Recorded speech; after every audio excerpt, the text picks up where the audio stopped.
Om Ajnanatimirandhasya Gnananjanashalaakaya Chakshurunmilitam Yena Tasmai Sri Gurave Namaha.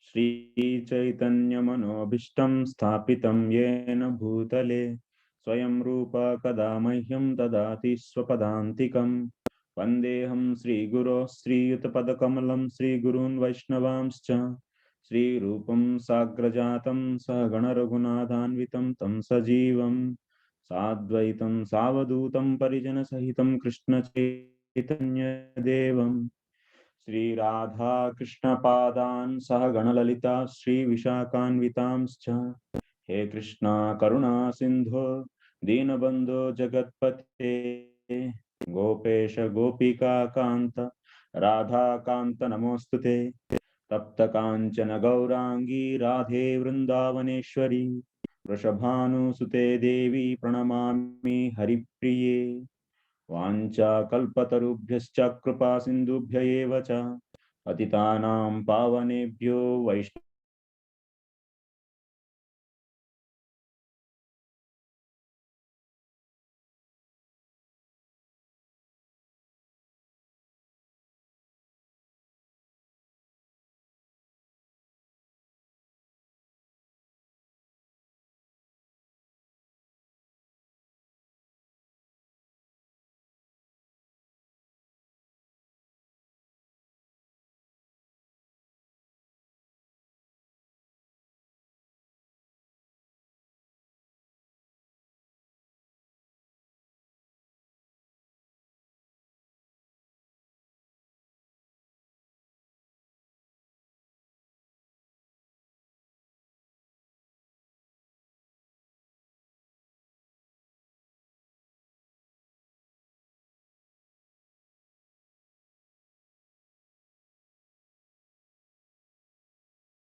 Hare Krishna.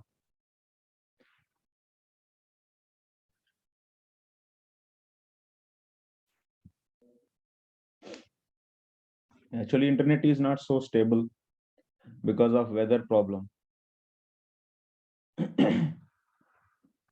So maybe, so that is the reason.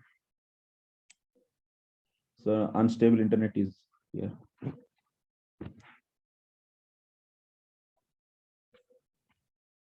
Govind Prabhu, how are you?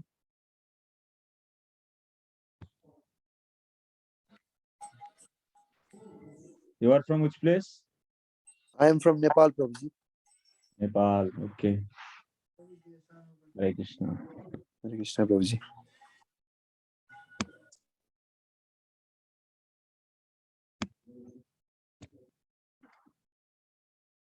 So I hope everyone is fine. So their health and everything. Yes. Okay, we'll try to learn something.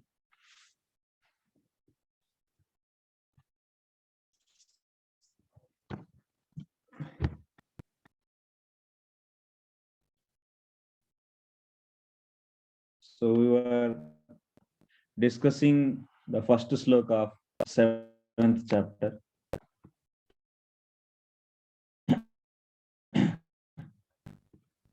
So after teaching so Krishna spoke these 6 chapters. At the ending of the 6th chapter, he was saying that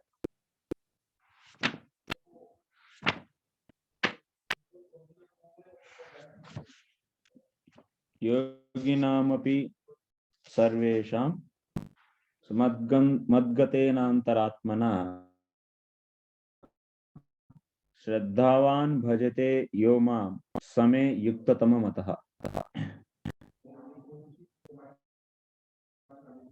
So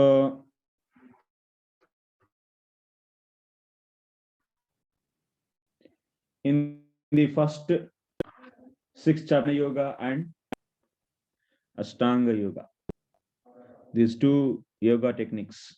So then after that, uh, so he is desiring to tell about bhakti yoga. So how he is introducing about this bhakti yoga? He's telling about this bhakti Arjun. So till now, whatever yoga systems you learn, so compared to those yoga systems, there is a one more yoga system, that is bhakti yoga. So which is far superior than other systems. So that is the point he said in the last sloka of the 6th chapter. So yogi namupi, so madgat sarvesham madgaten antaratmana. That means whoever whose mind is absorbed in me and who is having the attachment for me is best of all the yogis. Yukta Tamaha means he is the best. So compared to other yogis, yeah. So yes, we accept. So we should accept Krishna's view. Yes, he is going to introduce to us Bhakti Yoga system in these middle 6 chapters. He is especially discussing about the pure devotional service. So in that, he is also describing about the karma gnana mishra bhakti. So that also we are going to see. So okay. So then what he is saying, how he is starting. So telling about the bhakti yoga. He's telling about this bhakti yoga in this 7th chapter, first sloka. Maya saktamanah partha yogam yunjan madasriyaha asamshayam samagram mam yatha gnasyasi tatsrunu. Maya saktamanaha. Mai, that means in me, asaktamanaha. That means whose mind is having the attachment for me. Asakti means you can take here the stage asakti. So whose mind is attached to me. So okay, maya asaktamanaha partha, o partha, yogam yunjan. That means so he is, so his mind is, that means that person's mind is attached to the Krishna and he is doing the yoga in me. Then yatha gnasyasi tatsrunu. So the person whose mind is attached to the Krishna, and that person, how he knows about the Krishna, so that thing, so he's going to explain now. So I'll be showing my picture. Picture means, so I'll be using some notepad.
So here we are seeing in the Acharya's commentary. So we were in the ending of that commentary in the first sloka. So let us quickly finish that and we'll move to the next sloka. So yeah, what he is saying. So mai asakta manah partha mam yatha gnasasi. So mam yatha gnasasi tasrin.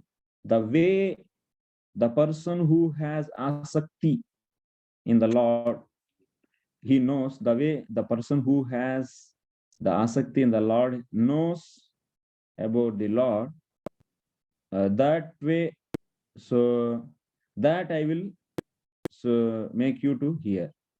So that is the meaning actually. That is the meaning. So here, so Mai means Shyam-sundare Petambare Asaktam Asakti Bhumikarudam Manah Yasya Tatha Bhutah Yeva Tvam Mam Gnasyasi Spashtam Anubhavishi. So who will be knowing the Lord? Who will be knowing the Lord? So the one who has asakti in the Lord, so those will be knowing the Lord. That is a point. So maya asakta manaha. Mai asakta manaha. So the person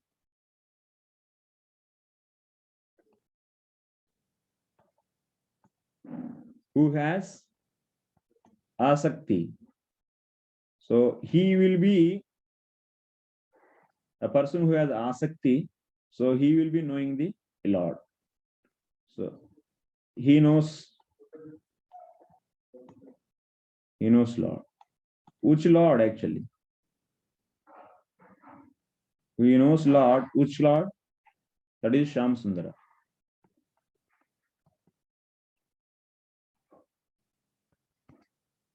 So that means he knows Lord. He knows me. Actually, he is saying he knows me. The person who has asakti, so that person, he knows me, means who is that me here? Shyamasundara. Okay. So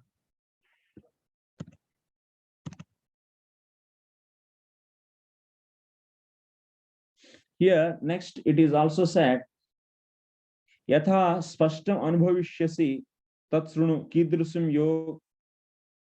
So that person who is having the asakti in the Lord, he knows the Lord, he knows the Samsundara.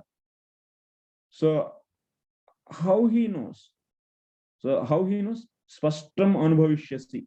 That means that means Krishna is telling to Arjuna that, hey Arjun, if you have asakti in me, then you will come to know me. That is a point. So when you get the asakti in me, then you will come to know me.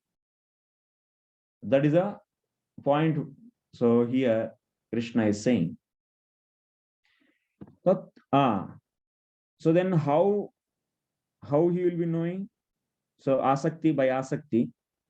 And also it is said that tat srunu kidrusham yogam, that means maya samyogam injan shanai shanai prapnuvan madashrayah mameva, means that person. So whoever is that person, so that person, why, how you will be knowing? Yogam yunjan. Yogam yunjan. I will be writing in the diacritic in the Sanskrit Devanagari. So it's You can also understand. I'm speaking and writing, so you can follow. Yogam injan mad ashrayaha. These are the next words. Yogam injan madashrayaha means Yogam injan means Maya saha samyogam injan. So shanaihi prapnuvan. That means this person, this is Sam Sundara. So Maya saha samyogam injan. So he will be getting connected to Krishna. So Maya saha yogam injan shanaihi prapnuvan madashrayaha. But that means gradually, so he is becoming close to the Lord. This devotee is becoming close to the Lord. Shanaihi means gradually. So madashrayaha. So that means he is gradually becoming close and taking the, so fully, that means shelter in the Lord. Fully shelter means yes, fully dependent on becoming dependent on the Lord. So madashrayaha mameva. That means mameva gnasyasi. So he will ultimately knowing him.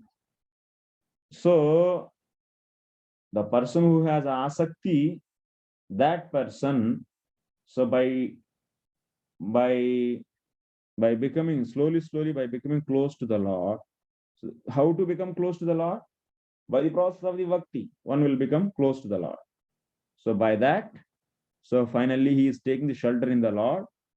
So that means fully shelter in the Lord. That means fully dependent on the Lord. And he will be, this person, this devotee will be knowing Krishna. So here, Mam Eva. So Mam Eva Gnasyasi. Mam Eva Gnasyasi. Here we should understand that Natu Gnana Karmadi Kam Ashrayamanaha Ananya Bhakti. That means this person, you try to understand, this sloka is having a lot of facts actually. Is having asakti, and also Krishna, what he is saying, this person madashrayaha, this person is taking the shelter of only Lord. So that means and he is becoming close. That means in yogam injan means this person becoming close to the Lord, and madashaya means he is dependent on the only Lord. That means here you should understand that madashrayaha means he is not, this devotee is not taking the shelter of gnana and karma. Because in the sloka, in the sloka, madashrayaha is there. Madashrayaha. Madashrayaha is referring what? Madashrayaha is referring that. So that devotee is not taking the shelter of gnana and karma. That means madashraya means he is taking the shelter of only mameva ashraya. That means he is taking shelter of only the Lord.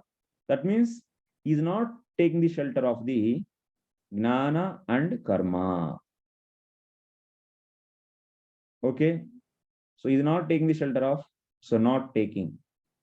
Madashraya refers not taking the shelter of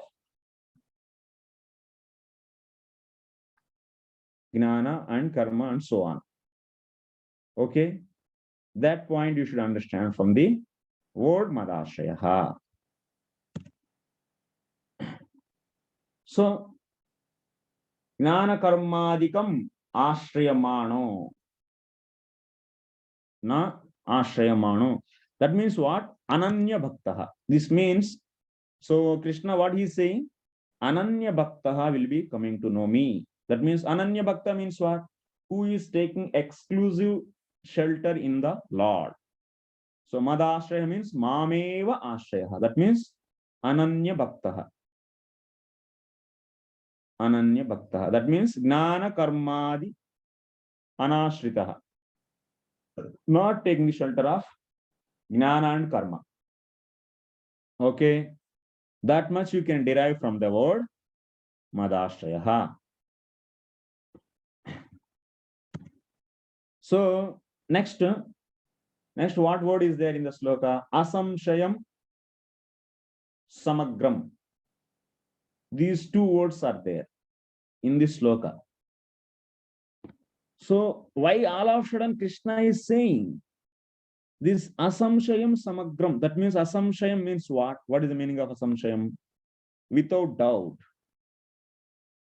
And samagram means complete.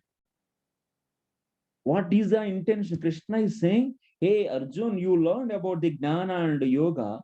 Of course, that is Ashtanga yoga. So Gnana and Ashtanga yoga. So by this, in the 6th chapters, he didn't use the word asamshayam and samagram. But here he is using. Means this bhakti yoga process is definitely, assumption means there is no doubt.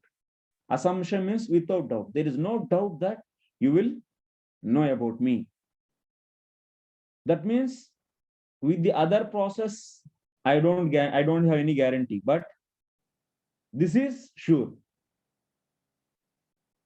So when you are selling some 3 products, so you are saying the X product is good, Y product is good, and you are saying for the when Z product came, this is really stay for the ever. That means what? You didn't use that, it will stay forever. So, and for other products, if you use this means they are lacking, they are not permanent. So similarly here, while explaining this, so gnana and yoga, he didn't use the word asamshayam. And here, so when any person, any devotee is exclusively shelter, he's taking the exclusive shelter in the Lord, and he is dependent on the Lord. And through the yoga, that means by attaching his mind to the Lord. So by that he is becoming close to the Lord, and he is exclusively taking the shelter in the Lord. And that person will be coming to know Supreme Lord, will be coming to know Sham Sundara. Ma means here Sham Sundara. So that means Sham Sundara Bhagavan. He will be coming to know Sham Sundara Bhagavan. Asamshaya means without doubt. Without doubt. It means there is a doubt in other systems. If you say here, that means king's second wife is best. If you say, that means first wife is having some problem. So similarly here, then what is that problem? That means why here the word assumption is he's using? Why the word assumption is used here? Because in the process of the gnana,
So the problem is there actually.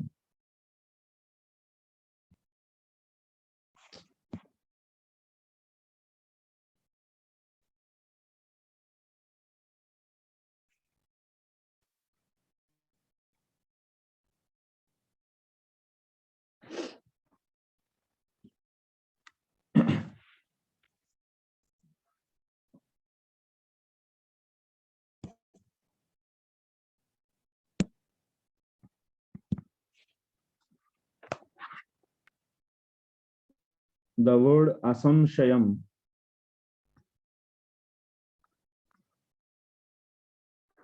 is important here. What is this assumption word is telling? That means without doubt. That means in the bhakti process, if you follow the ananya bhakti, that means it is independent from the jnana and karma. And what will happen? One is able to know Krishna. That means definitely one will know the Krishna. So that means what? One will not know so the Supreme Lord that much. There is no guarantee in the process.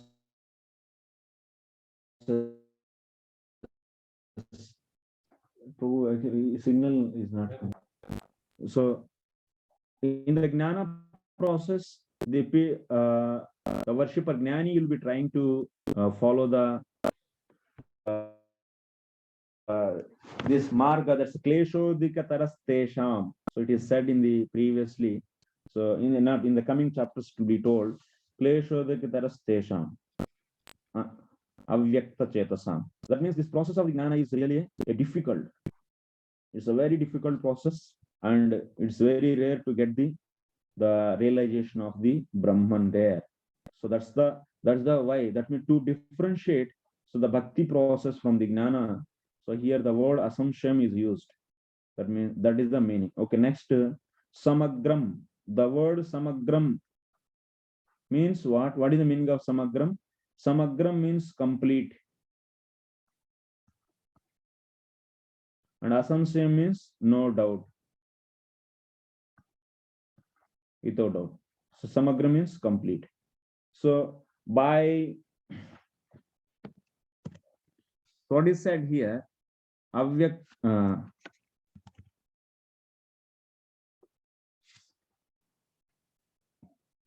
so it is said that jnanis are not knowing or the jnanis are yogis.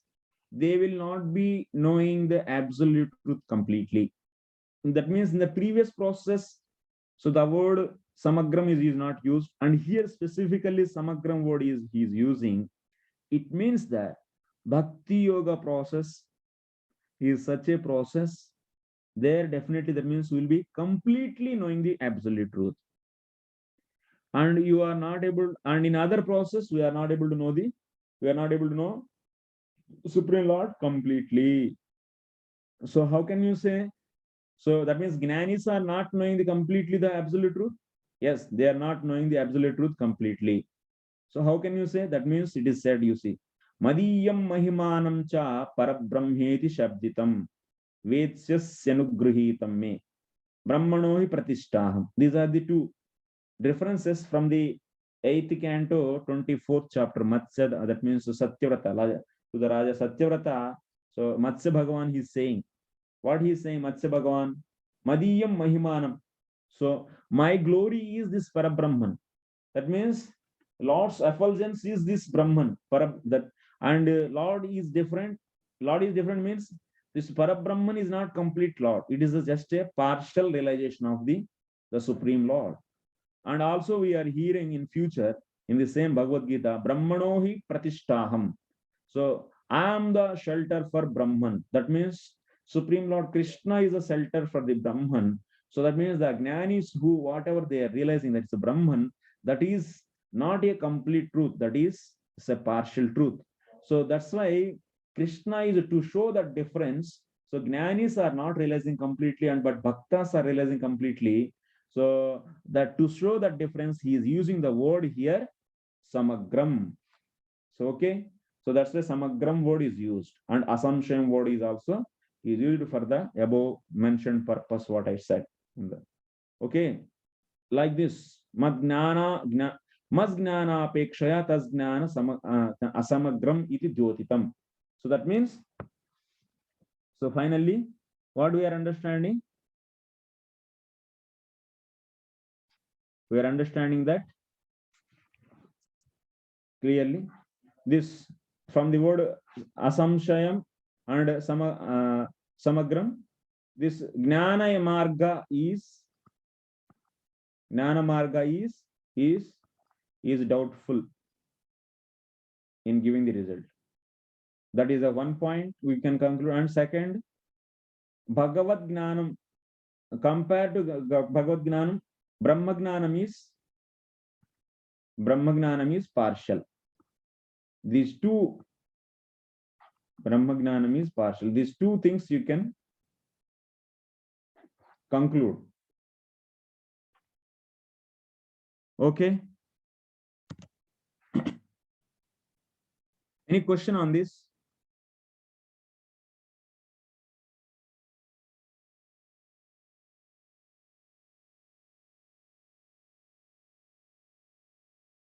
Anyone have any question? It's clear. Yes, thank you. Yes, Mataji. Ask. Yes, Prabhuji, I just had a question that the person fully dependent on Krishna and not on Gyan and Karma. If this is the statement fully dependent on Krishna, not taking shelter of Gyan or Karma, then Yeah. what he would be doing, what would be practically what he would be doing? So asakti, that means he is practicing the pure devotional service. Okay. Already it is mentioned, Maya Sakta Mana. Okay, Prabhuji. And Yogam Yunjan, that means, so by that pure devotional service, he is trying to become close to the Lord. Yogam Yunjan means, so gradually becoming close to the Lord. Okay. Okay. Thank you, Prabhuji. Sam Karuna Prabhu. Yeah, thank you so much, Prabhuji. Prabhuji, my question was also there in Yogam Junjam. You're talking about that person who is having full faith and absolute, having no doubt, and eradicating, devoting of this Gyan and Karma process. He'll follow this Yogam Junjam process so that he'll develop a relationship closer to the Lord. Relationship means some reciprocation, right, Prabhuji? Yeah. So here, the point is, Yogam Injan means he is becoming close to the Lord means. So Asakti is, after the Asakti, what is the stage next? Bhava. Yeah. So by having the Asakti, that means by having Asakti towards the Lord, what will be, that means Yogam Injan, that means he is developing the close relation with the Lord. Yogam Injan means developing the close relation with the Lord. So that means in the Bhava stage, what will happen? So from the Asakti to the Bhava, what thing is going to happen? Gradually, devotee is developing his certain relation with the Lord. That means when you follow Raganuga Bhakti, so that devotee is getting this some particular relationship with the Lord. Either Raganuga Bhakti, that is the Kamanuga, or otherwise Sambandhanuga. Bhakti is Raganuga Bhakti is two types. Yes. So Kamanuga means he will be following the gopis, and that means in the Vrajavasis. Raganuga means following the Vrajavasis. That means in the devotion. So that means then what will happen? So at that time, that devotee, by following them, so from the asakti onwards, that means from the ruchi onwards, he starts, and by this, when he reaches to the stage of the bhava, he will be developing a certain relation, maybe either the gopi bhav, that means kamanuga, or other kamanuga, that means So like they having the Madhuri relation, or otherwise Sambandhanuga means like Nanda Maharaj and Yashoda Maya, or otherwise Subala, that is a friend, or otherwise the servant. So any relation, so one will develop. So that's why Yogam Yunjan is used. That means this person who is having the asakti in me, so he is developing close, he's becoming close to me. That's why Krishna is saying Yogam Yunjan. That means he is getting the certain bhava. He's in that process. Yogam Yunjan. So Mam Gnasyasi, he'll be knowing me. So he'll be knowing me in what? So he will be knowing in the next sloka we are going to see. So he will be knowing Krishna in two ways. So before, that means like before the, let us see the second sloka also now itself, and we will be coming back to the purport again. So if you see the second sloka, Jnanam teham savignanam idam vakshamya sheshataha yadgnatva neha bhuyo nyatnatavyam avasishyate. So what? Jnanam te aham savignanam. If you see the translation, I shall now declare unto you in full this knowledge, both phenomenal and numinous. So this being known, nothing further shall remain for you to know. So this is the translation. So if this translation is done by the Baldev Bhushan, so just anyway, that is also one of the flavor from our acharyas. So I'm explaining this Vishwanath Thakur, and also will be discussing that because both will be covered by that. So now in the next sloka, what is happening? You see, in the next sloka, we are seeing that. So tatra mad bhakte asakti bhumikatah purvam me gnanam aishwaryamayam bhave taduttaram vignanam madhuryanubhavamayam bhavet. So this is the point actually. Here, if you see in our chart,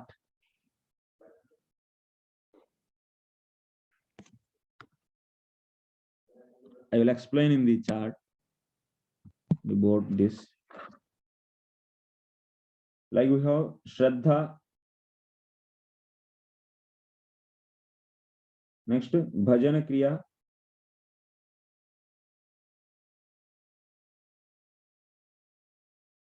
Anardha Nivritti,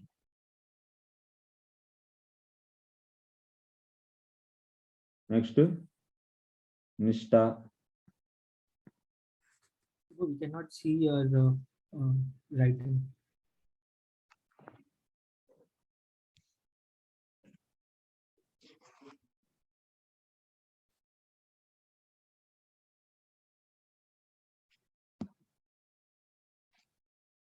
Acha.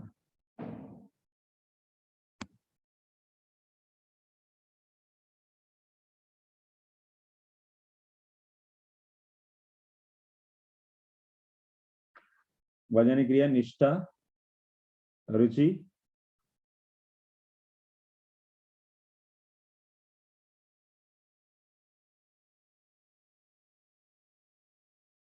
Asakti,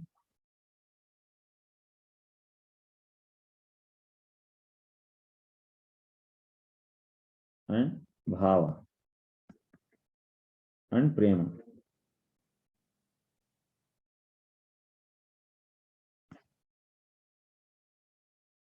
So now here,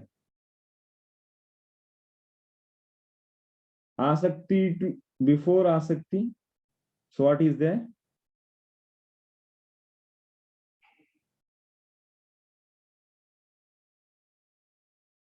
Till here, this knowledge is, this is Jnana. Till Asakti, whatever the experience devotee will get, that is Jnana. And from here onwards, this is Aishwarya Jnana.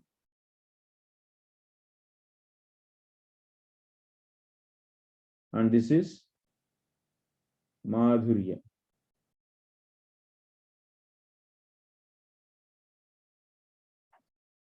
Because till here, from here. So one who is doing till Ruchi, one is doing the Vaidhi Sadhana Bhakti.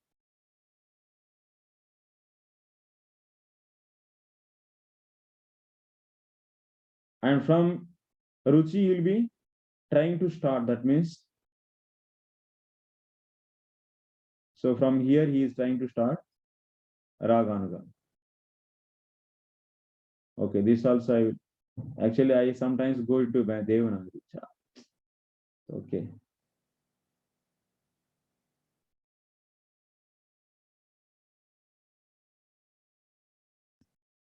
So Raganuga Bhakti will be starting here. So since that means from the Ruchi onwards, he is trying to start the Raganuga Bhakti, and then so at the stage of the Bhava, he will be understanding his relationship with the Lord, his particular relationship with the Lord when he follow the Raga Bhakti. That means when he does Raganuga Bhakti, so he'll be getting the Madhuri. So now Krishna is saying what? If any person, any devotee who is having the attachment to me, so that means he is in this stage. So he will be gradually developing by the Ananya Bhakti. That means by which is the Bhakti which is free from the karma, gnana karma janavrutam. Ananya Bhakti means here gnana karma janavrutam. And taking that means Madashraya means gnana karma janavrutam you should take. And by that gnana karma janavrutam, that kind of bhakti, Ananya Bhakti. So yogam yunjan, that means he is becoming close to me. That means that person is started developing from the asakti onwards, he's gradually developing the relationship with the Lord. That means in the bhava stage, what is happening? So one is developing the bhava means what? One is developing the particular relationship. So that means as a gopi or manjari or otherwise mother gopi or otherwise the subala like friends and some relation. So that will be revealed in the bhava stage. So that's why yogam yunjan. So mam gnasyasi. That means he will be knowing the Lord. So and in the next sloka, what is said? Jnanam teham savignanam idam sarvam vakshamyaham. So he is saying here one more point in this next sloka.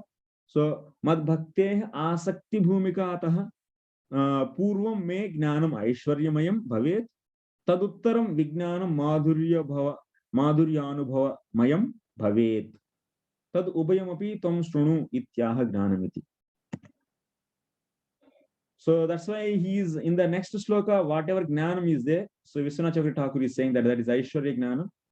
And what here further, what he'll be going to know, that asakti, who is having asakti, he'll be experiencing the sweet relationship with the Lord.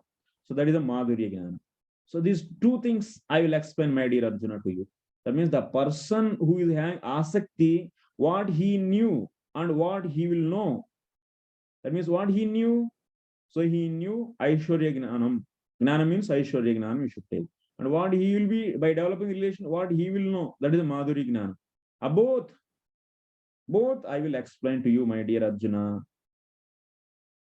So like this, so Krishna is saying to Arjuna.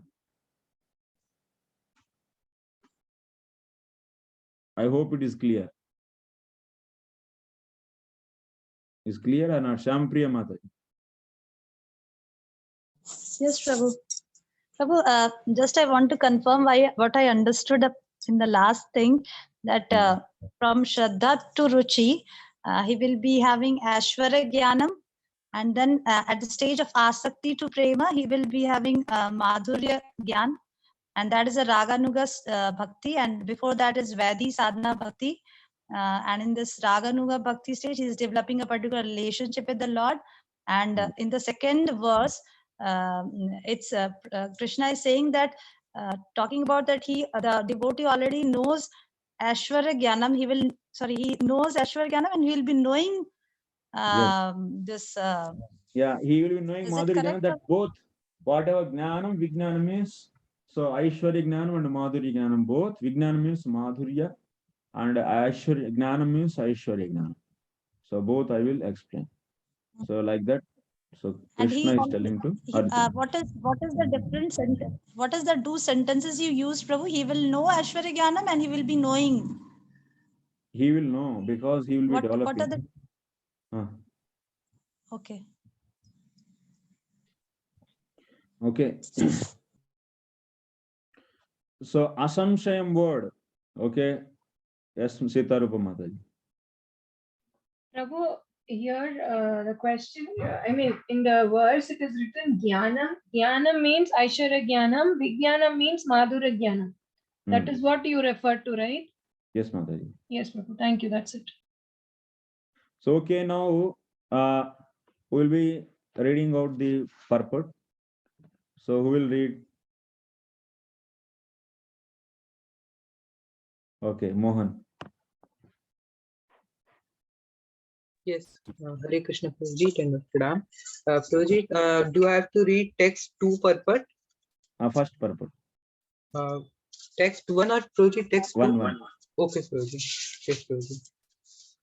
Purport Shri Prabhupada ki jai. Okay. In this 7th chapter of Bhagavad Gita, the nature of Krishna consciousness is fully described.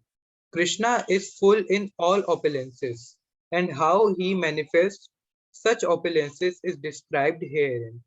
Also, 4 kinds of fortunate people who become attached to Krishna and 4 kinds of unfortunate people who never take to Krishna are described in this chapter. Okay, wait. Yes, Prabhuji. So this is the point we discussed. This is written from where? Prabhuji, the commentary of Shri Vishwanath. Vishnu, what is the first sloka? Vishwanath Thakur is summarizing the total chapter into one sloka. Yes? Yes, Prabhuji. What is that? What is the meaning of that? One second. Noted na? Who anyone noted that? Someone asked also, can you show me the sloka? Who asked?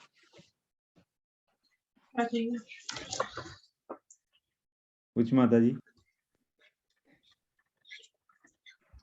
That Mataji. Srimati Kishori Mataji. I remember actually. You asked to show me the sloka, so you noted, or not? Let me check, Prabhu. I think yesterday I noted. Is it Twamev? Okay, no problem, Mataji. So, Saptame Bhajaniyasya Sri Krishna Aishwaryam Uchyate. In the 7th chapter, what? Krishna Aishwaryam. That means the opulence of the Lord, Sri Krishna. And also, in this 7th chapter, what is going to be discussed? Chaturvidah, that means 4 types of devotees, that means the worshippers of the Lord and also non-worshippers of the Lord. Okay? Why Prabhupada is writing here? Because it is written based upon the Srila Vishwanath Chakravarti Thakur's the summary line. Okay? So you should understand, I'm going a little bit slow, but I will raise my speed. But you people has to know how the purports are written and where the glory of the Prabhupada is and how he is taking from the Acharya's commentary. You should know clearly. So because Prabhupada is not whimsically writing, he is following his previous Acharyas and writing and everything. So that's why this first paragraph is the summary sentence of the Srila Vishwanath Chakravarti Thakur. Okay? Next, Mohan. Yes, Prabhuji. So, yes, Prabhuji. In the first 6 chapters of Bhagavad Gita, the living entity has been described as non-material spirit soul capable of elevating himself to self-realization by different types of yogas. At the end of 6th chapter, it has been clearly stated that the steady concentration of the mind upon Krishna, or in other words, Krishna consciousness, is the highest form of all yoga. By concentrating one's mind upon Krishna, one is able to know Wait, the wait. Yes, Prabhu. So here Srila Prabhupada, what he's saying, in the first 6 chapters of Bhagavad Gita, the living entity has been described as non-material spirit soul capable of elevating himself to the self-realization. So Adhyaya Shatkena upasakasya jivasya swarupam tat prapti sadhanam cha. If you see, I will show you the comment once again. File. Baldev Udyabhushan. This line is from the Baldev Udyabhushan commentary. Adhyaya Shatkena. Shatkena means by 6 chapters. Upasakasya jivasya swarupam. That means living entities swarupam. Jivasya means living entities swarupam tat prapti sadhanam. That means, and also the how to get the self-realization, the means of the self-realization. So both were explained. So pradhanyena uktam, that means in the first 6 chapters. So Baldev Udyabhushan, what he is writing? So Krishna explained about the swarupa of the jivatma. That means nainam chindanti shastrani, so and so, ajoyam. So like this, nitya, sanatana. So these are the different descriptions of the swarupa of the jivatma. So there Krishna explained the swarupa of the jivatma, the nature, the intrinsic nature of the jivatma, and how to get that swarupa, how to realize that swarupa. That means that is a jnana yoga. So that means a nishkama karma yoga and jnana yoga. So that also is discussed in the 6 chapters. And Vishwanath Chakravarti Thakur is saying that, so in these first 6 chapters, jnana yoga and ashtanga yoga was discussed. So, but anyway, there is atma sakshatkaram, that means self-realization, knowledge of the self-realization, and so Brahman, that means Brahma Sahajyam, Brahman realization. Both were explained in the first 6 chapters. Okay, that's from there he is writing Prabhupada. Okay, next. Yes, Prabhu. By concentrating one's mind And upon also, Krishna. so self-realization by different types of yogas. At the end of the 6th chapter, it has been clearly stated that. That means, if you see the Vishwanath Chakravarti Thakur commentary on the end of the 6th chapter, what yoginam api sarvesham. So there it is clearly explained that. So Krishna, of course, that means in the first 6 chapters, Jnana Yoga is explained to realize the self and to realize the Brahman. So majorly. So, but Krishna is not happy by teaching that to the Arjuna. He wants to discuss about the bhakti. So that's why at the end of the 6th chapter, he is saying that, so the bhakti yoga process, the Krishna conscious process is supreme. He is saying that. Okay. By concentrating one's mind upon Krishna, one is able to know the absolute truth completely. But not by concentrating means here, maya sakta manaha.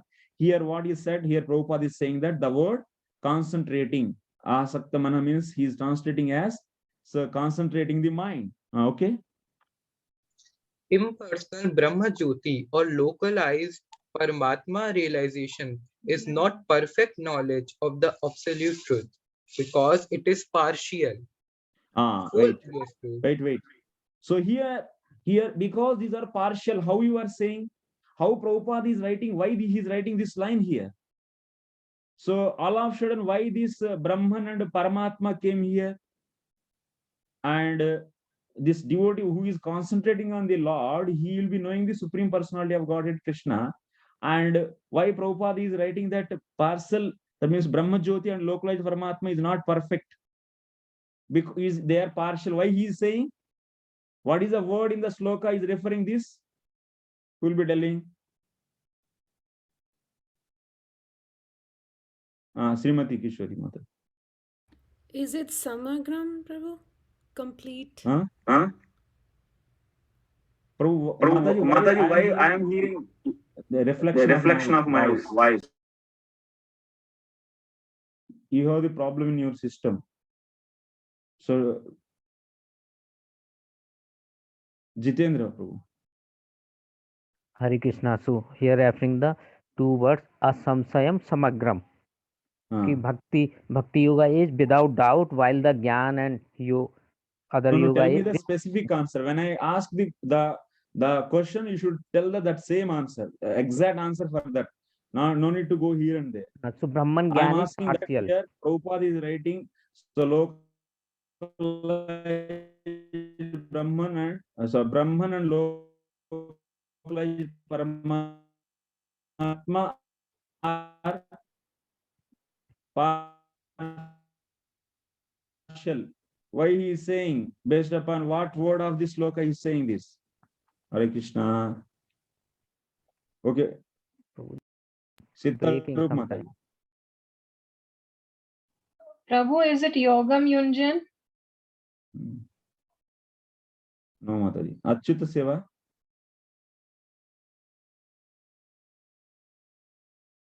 Samagram is completely. Yes, Samagram. So here Krishna himself is saying that the person whoever is concentrating, whoever is attaching his mind to him, so he will be knowing completely him. He will be knowing completely. So Samson, that means him. So that means other ways of knowing Krishna is not complete. If this is complete, means other things are not complete. That means knowing Krishna as Brahman or knowing Krishna as Paramatma is not Samagram. That is a word. That means the word Samagram is indicating here. So other process, that means knowing, that's other ways, that means knowing Krishna as a Brahma Jyoti or knowing Krishna as Paramatma is partial. Understanding? Okay, next. Yes. Yes, full and People has to focus actually. So I am seeing that that's a restlessness in the students many times and not so focused and absorbed actually. I don't know. So you have to pick the each and every word and try to understand.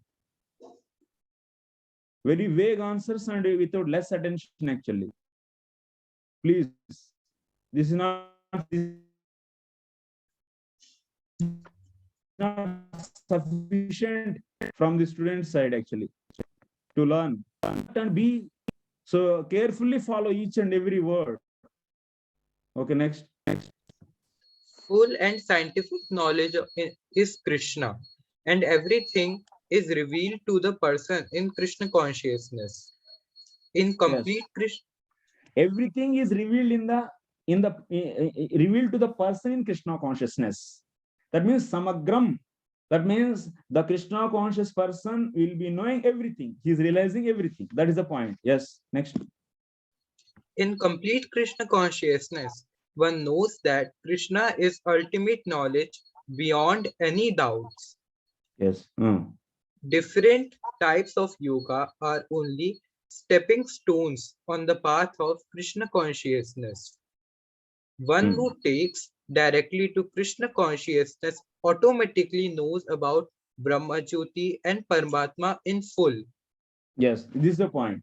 Here you see, by bhakti process, one will be knowing Krishna completely, absolute truth. That means Krishna completely. That means by other process, they are not able to know Krishna completely. They are knowing only partially. So that's why other processes are just what? They are stepping stones on the path of the Krishna consciousness. Those are just limited actually. That means they are giving the partial realization of this truth. So now next Krishna consciousness, if you practice, so you will be knowing the Krishna, which includes, that means Samagram is said, that means is everything. That means it is including the realization of the Brahman and also it is including the realization of the Paramatma. So when you realize Krishna, so you will be also, so that includes the realization of the Brahman and Paramatma. You doesn't need to practice anything separately than the Krishna consciousness to realize Brahman or to realize Paramatma. So, okay. So that you will be learning in detail. If you want, these are the Bhagavad Gita concepts, you'll be learning in detail in the Bhagavatam, in the Devahutis. So Kapila Bhagavan and Devahuti, this section, especially this section, Jnanis, that means realizing Brahman, realizing the Paramatma, realizing the Bhagavan. So what are the differences? this Bhakti Yoga, Jnana Yoga, and Ashtanga Yoga, these process differences.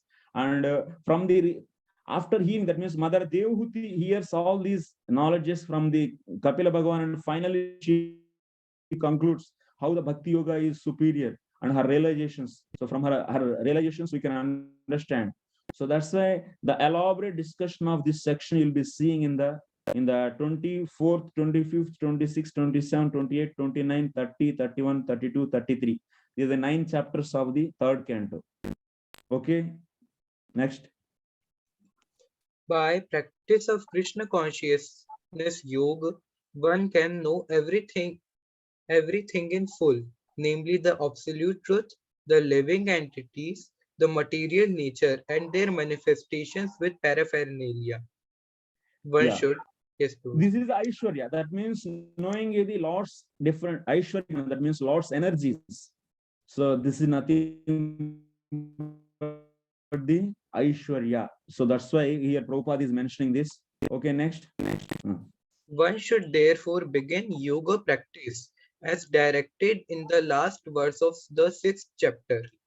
Concentration of the mind upon Krishna, the Supreme, is made possible by prescribed devotional service in 9 different forms, of which Shravanam is the first and most important. Yes, you are understanding.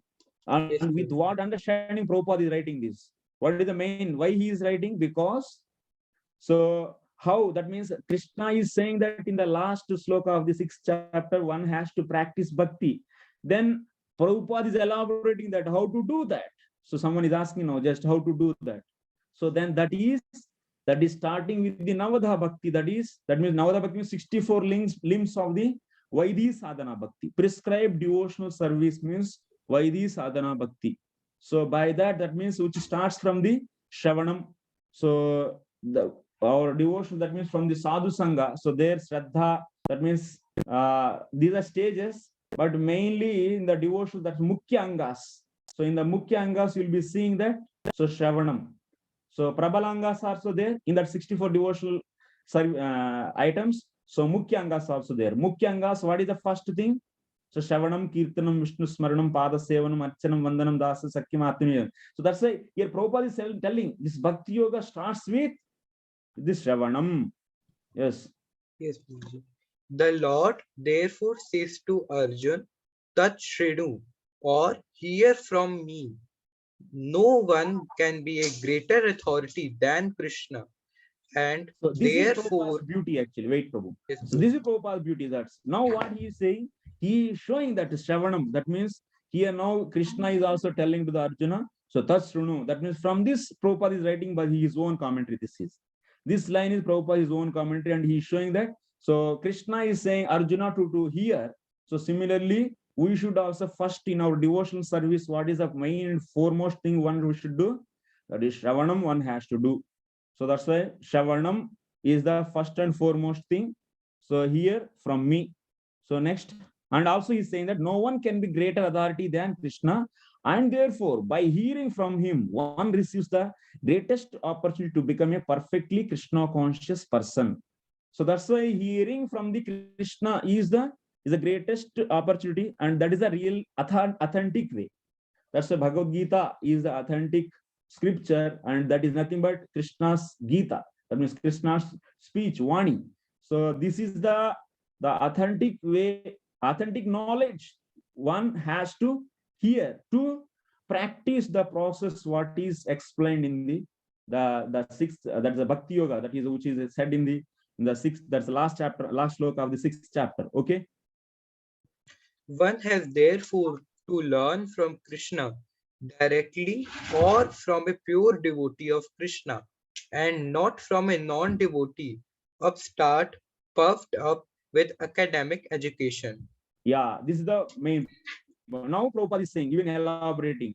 So one has to start learning this Bhakti Yoga from process from whom? From the directly Krishna, or otherwise pure devotee of Krishna. So pure devotee of Krishna. So that is the authentic way. That means one should connect to the authentic, not the so-called puffed up, that means so-called the Sanskrit grammarians, they will also writing, or otherwise so-called politically inclined people, they are writing commentaries.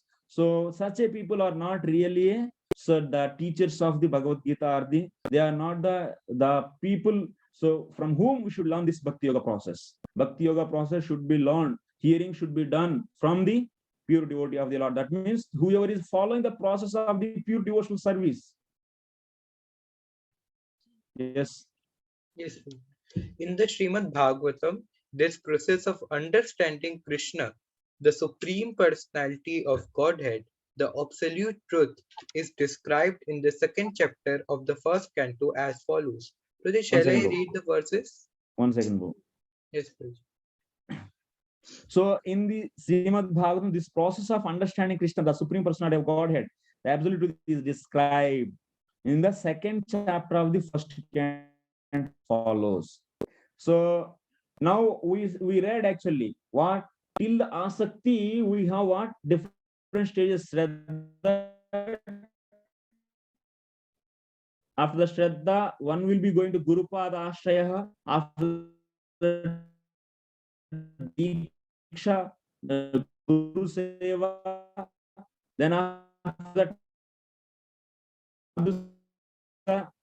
then after Nivritti. After that, these in the second canto, second chapter of the first canto.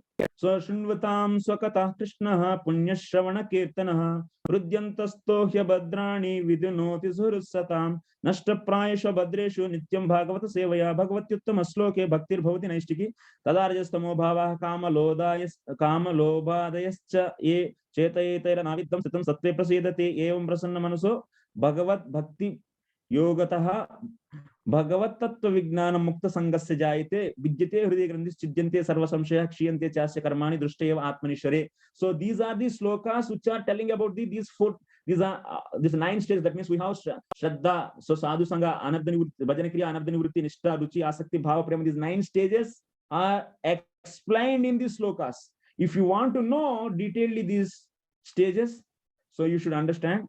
So commentary of this Vishwanath Chakravarti Thakur, same Vishwanath Chakravarti Thakur's commentary in this section. That means on these slokas, if you understand the VCT's Vishwanath Chakravarti Thakur's commentary, you'll be understanding how to see these stages. Okay, the process, that means Shraddha to so Asakti and so are explained in this. Okay, that means one has to hear. If you understand, okay, you can read the translation. Yes. To hear about. Yes. So okay, I will explain anyway better. So it is. So you see the slokas. Shrunvatam Swakata Krishna. That means one has to hear first to Krishna. Then what will happen? Hrudyantasto Hyavadrani Vidunoti Surusatam.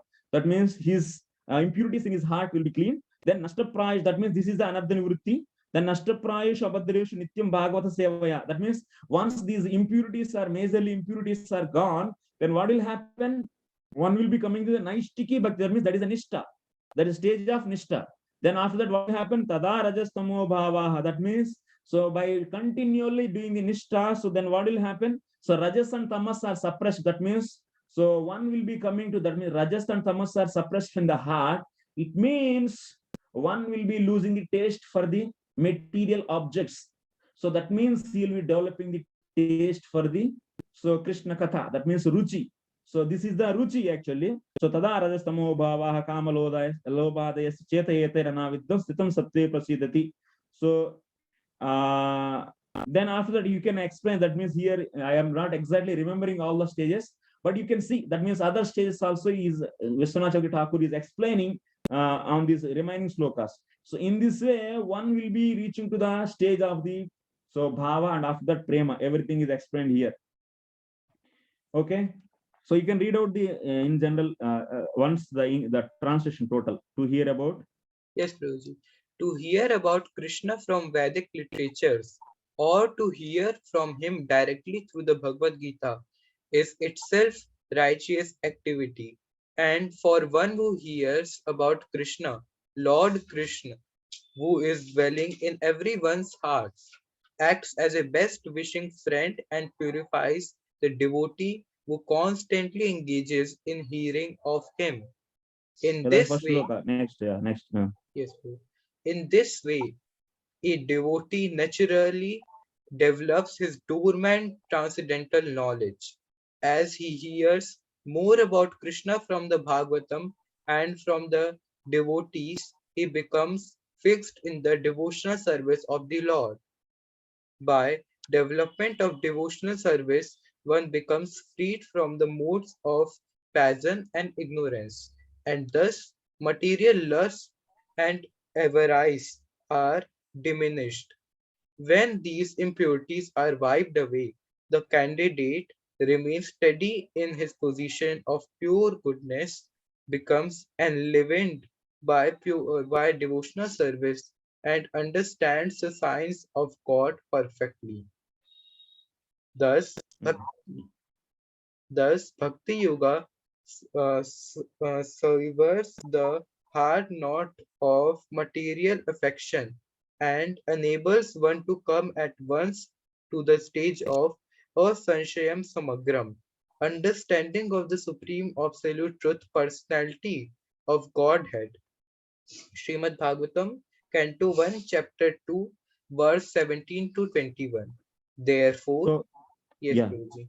Bhagavad Tattva Vijnanam, that means finally that devotee, he is starting from the process of hearing. So Bhagavad Tattva Vijnanam Mukta Sangasya Jayate, that means he will be directly experiencing the presence of the Lord in his heart. So that's why that here Prabhupada is saying that Asamshayam Samagram. So he's saying, using this word for the translation of this sentence in the sloka, that is Bhagavad Tattva Vijnanam. Okay. Therefore, only by hearing from Krishna or from his devotee in Krishna consciousness can one understand the science of Krishna. So this is the Prabhupada is deriving the finally conclusion for this chapter, this sloka. So by hearing Tatsrunu, that word he took, and Prabhupada is deriving this by hearing process, one can know about the Krishna. Okay. So next purport also you can read. Yes, Guruji. Purport by Sri Prabhupada ki jai. Complete knowledge includes knowledge of the phenomenal world, the spirit behind it, and the source of both of them.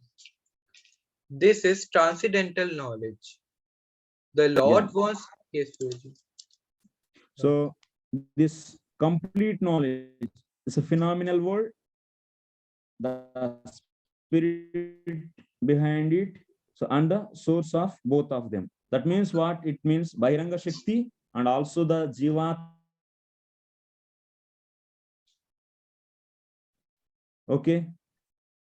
The Lord wants to explain the above Next. mentioned system of knowledge because Arjun is Krishna's confidential devotee and friend.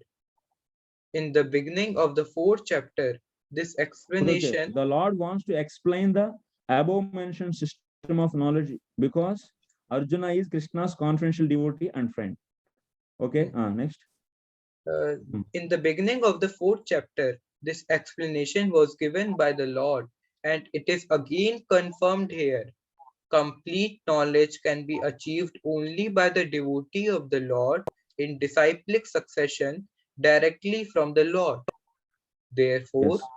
That's why Samagram, the word Samagram is referring here, and yes, so he will be knowing the devotee will be knowing the complete knowledge.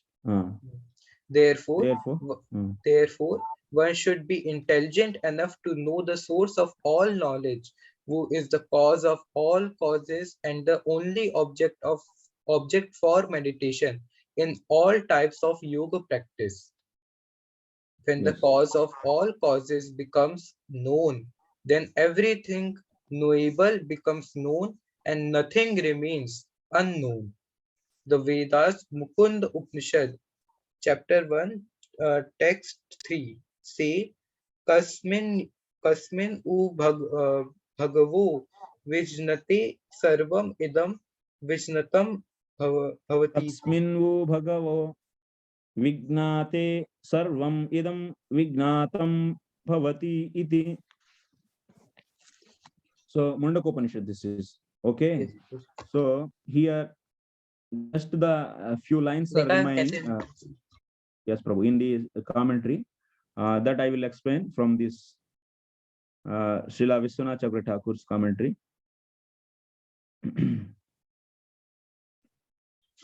Yes, Prabhuji. Shall I read the purport of text 3? No, wait. Okay, Prabhuji.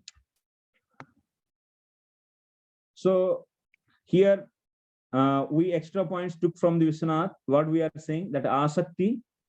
So in the first sloka we are seeing that the devotee who is having asakti, and so that person gradually coming close to the Lord. So that means developing the relation with the Lord, and he will be knowing him. So that means Madhurya Gnana, and he already knows the Aishwarya Gnana. So tad ubayam tam shrunu iti. That means that both knowledge you should hear. So both knowledge, ubhayam, that means that Aishwarya and Madhurya, these two knowledges. So Krishna is saying in this second sloka what? Aish gnanam and savignanam idam vakshami. I will be explaining you the gnanam and also vignanam. And also what he is saying, anyat gnatavyam na avasishyate iti man nirvishesha brahma gnana vignane api etad antarbhute eva ityartha. What it means, na gnatavyam avasishyate. If you see in this sloka, anyat gnatavyam avasishyate. So na iha bhuyo anyat gnatavyam. This word you should take in the sloka. Anyat. Anyat means other. Gnatavyam na avasishyate. Anyat gnatavyam na avasishyate means nothing will be remaining. So after knowing this,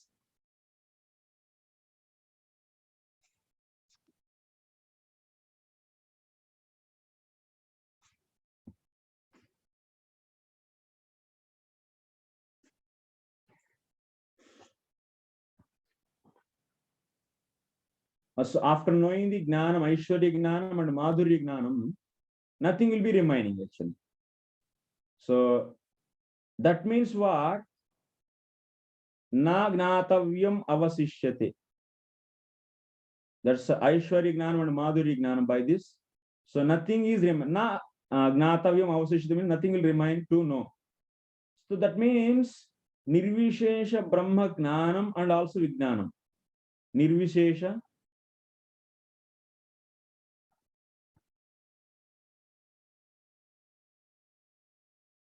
Nirvishesha Gnanam and Vignanam, both are also included in this only. So because Krishna himself is saying that by knowing Aishwarya Gnanam and Madhurya Gnanam, so nothing is remaining. Nothing will be remaining actually. Okay, that is the point he is saying. So that means Nirvishesha Gnanam is also included into that. Okay, next sloka. We will go to the third sloka.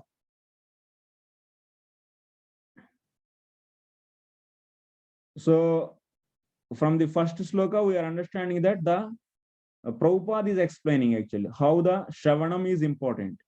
In the first sloka's purport, we are understanding that the importance of the Shravanam, and that is the lesson actually he made, Prabhupada made. That is from the Krishna or otherwise from the pure devotee. So how can you say the pure devotee? Because so Krishna is himself is saying, that means Madashraya, that means Gnana Karma Janavritam. So from that we can understand actually. Okay, next, Manushyanam Sahasreshu Kaschid Yatati Siddhaye Yatatam Api Siddhanam Kaschin Mam Vetti Tatvataha. So translation, others.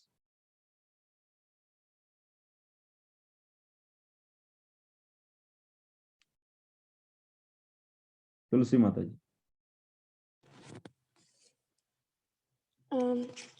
Out of many thousands among men, one may endeavor for perfection, and of those who have achieved perfection, hardly one knows me in truth.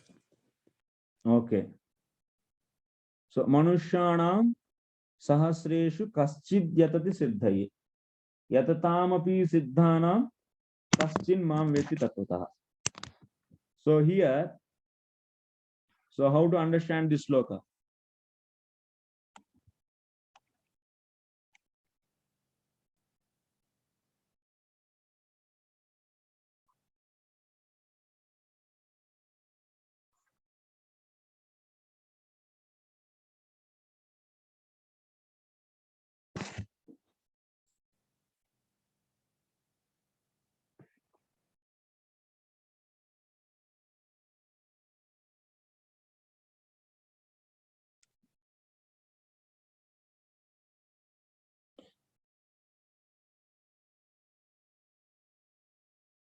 So if you understand the mood of the Krishna, so how he is, so he, from the ending sloka of the 6th chapter, from there you should carry forward.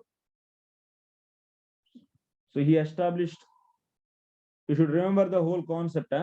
So he is interested in describing about the yoga bhakti, and that's why he said the bhakta who is having asakti, so he will be developing the relation and he will be knowing the relation with the Lord. That is a madhuri gnana, and also he knows gnana.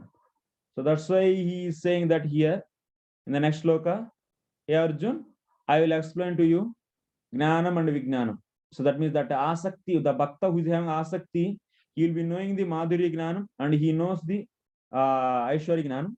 So that those two things, so I will explain to you why we are hearing. That means what the devotee who is having asakti, whatever he knew and whatever he will be knowing, so that we are hearing from the Krishna, because by hearing that knowledge, what that asakta bhakta is going to realize or he realized, so that will help us to progress in the devotion. That is the intention actually. With that intention only Krishna is started so explaining about this knowledge, whatever that asakti bhakta, whatever he is having and what he will be knowing, so that knowledge.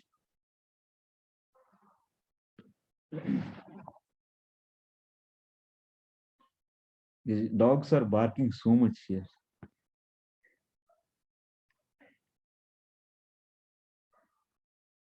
Okay, so he is saying that I will explain to you, Arjuna, these two knowledges. So don't worry, you don't feel that oh, if you know about these two knowledges, so you should not feel that you will be missing something Brahma Gnanam and the other Brahman realization, the experience of the Brahman realization. You will never miss that, because so this if I explain this, then nothing to know, nothing will be remaining to know, everything you will be knowing, like that. So he said in the second sloka. In third sloka, what he is saying, so you try to understand like a simple, that means like a simple thing. You should not make the complex actually this. And next he is saying that in the third sloka, Manushanam sahasreshu kaschid yata siddhaye yadamapi siddhanam kaschin mam veti tattvatah. He is saying this point. So what it mean now? What he wants to convey to Arjuna? So now we are seeing that here. So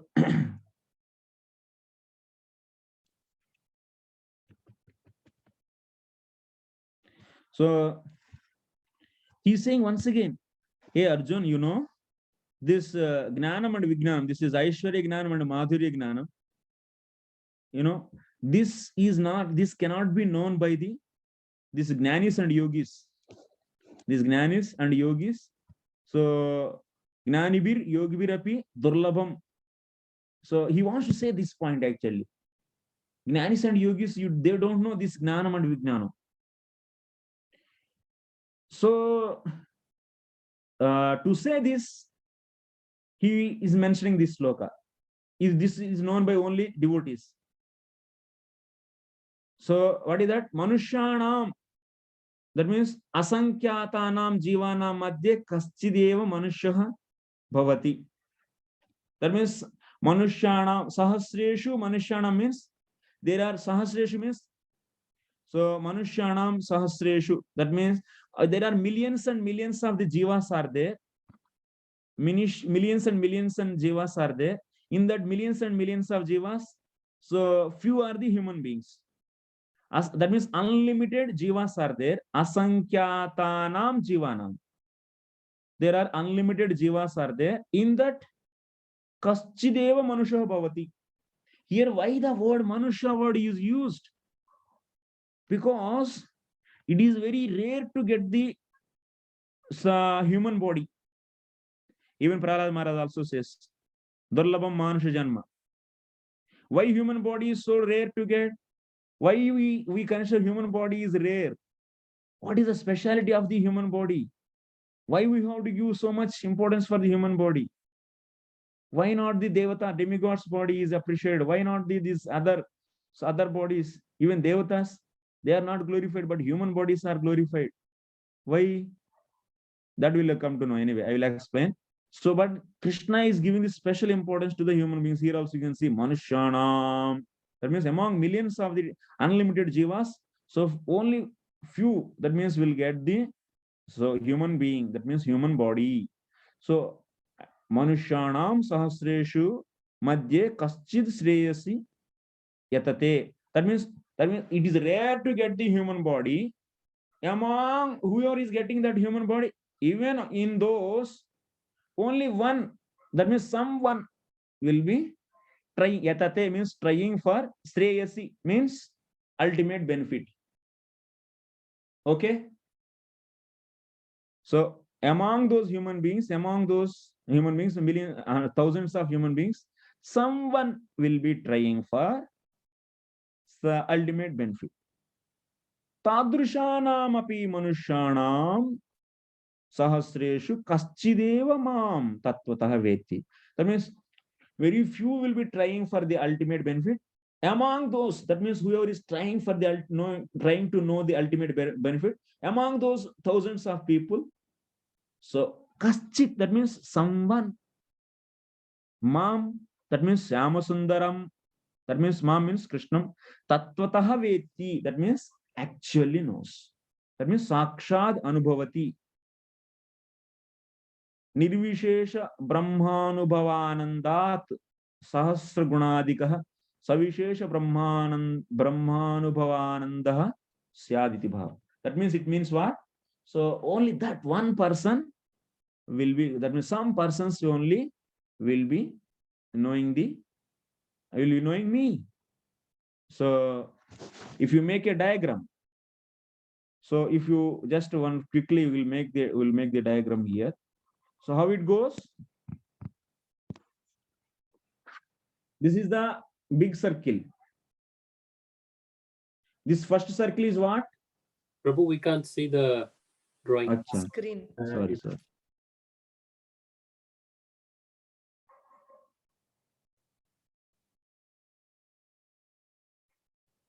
Sorrow, you can go and you send out that dog. It's too much barking. Okay, bro. So this big circle is what? This is the jivas. Among jivas, few are the human beings. Among the human beings, few will be trying for benefit, ultimate benefit. Shreyasi yatate. Kaschit yatate siddhaya means shreyasi, that means for perfection. So few trying for perfection. Few trying for siddhaya means perfection. Among those who tried, few will be these people will be knowing the yatatam siddhanam kaschit mam veti, and these people will be knowing Shyam Sundara.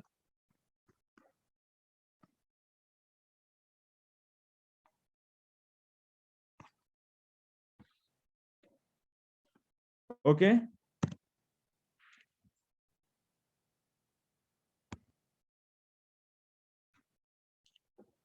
So this is the understanding. Okay, next Mataji purport.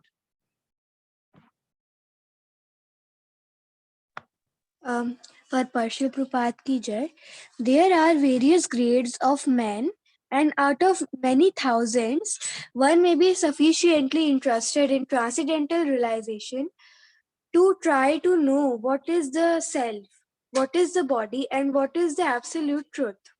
That means this line is telling about the Manushanam Sahasreshu Kaschidhyata Siddhai. That means among human beings, few will be trying for the knowing absolute truth. So yeah, next continue. Generally, mankind is simply engaged in the animal propensities, namely eating, sleeping, defending, and mating, and hardly anyone is interested in transcendental knowledge. The first 6 chapters of the Gita are meant for those who are interested in transcendental knowledge, in understanding the self, the super self, and the process of realization by Jnana Yoga, Dhyana Yoga, and discrimination of the self from matter. Yeah, this is the point. You are understanding? So first 6 chapters, Prabhupada, whatever points are said by the other acharyas, he'll be covering. So here and there actually.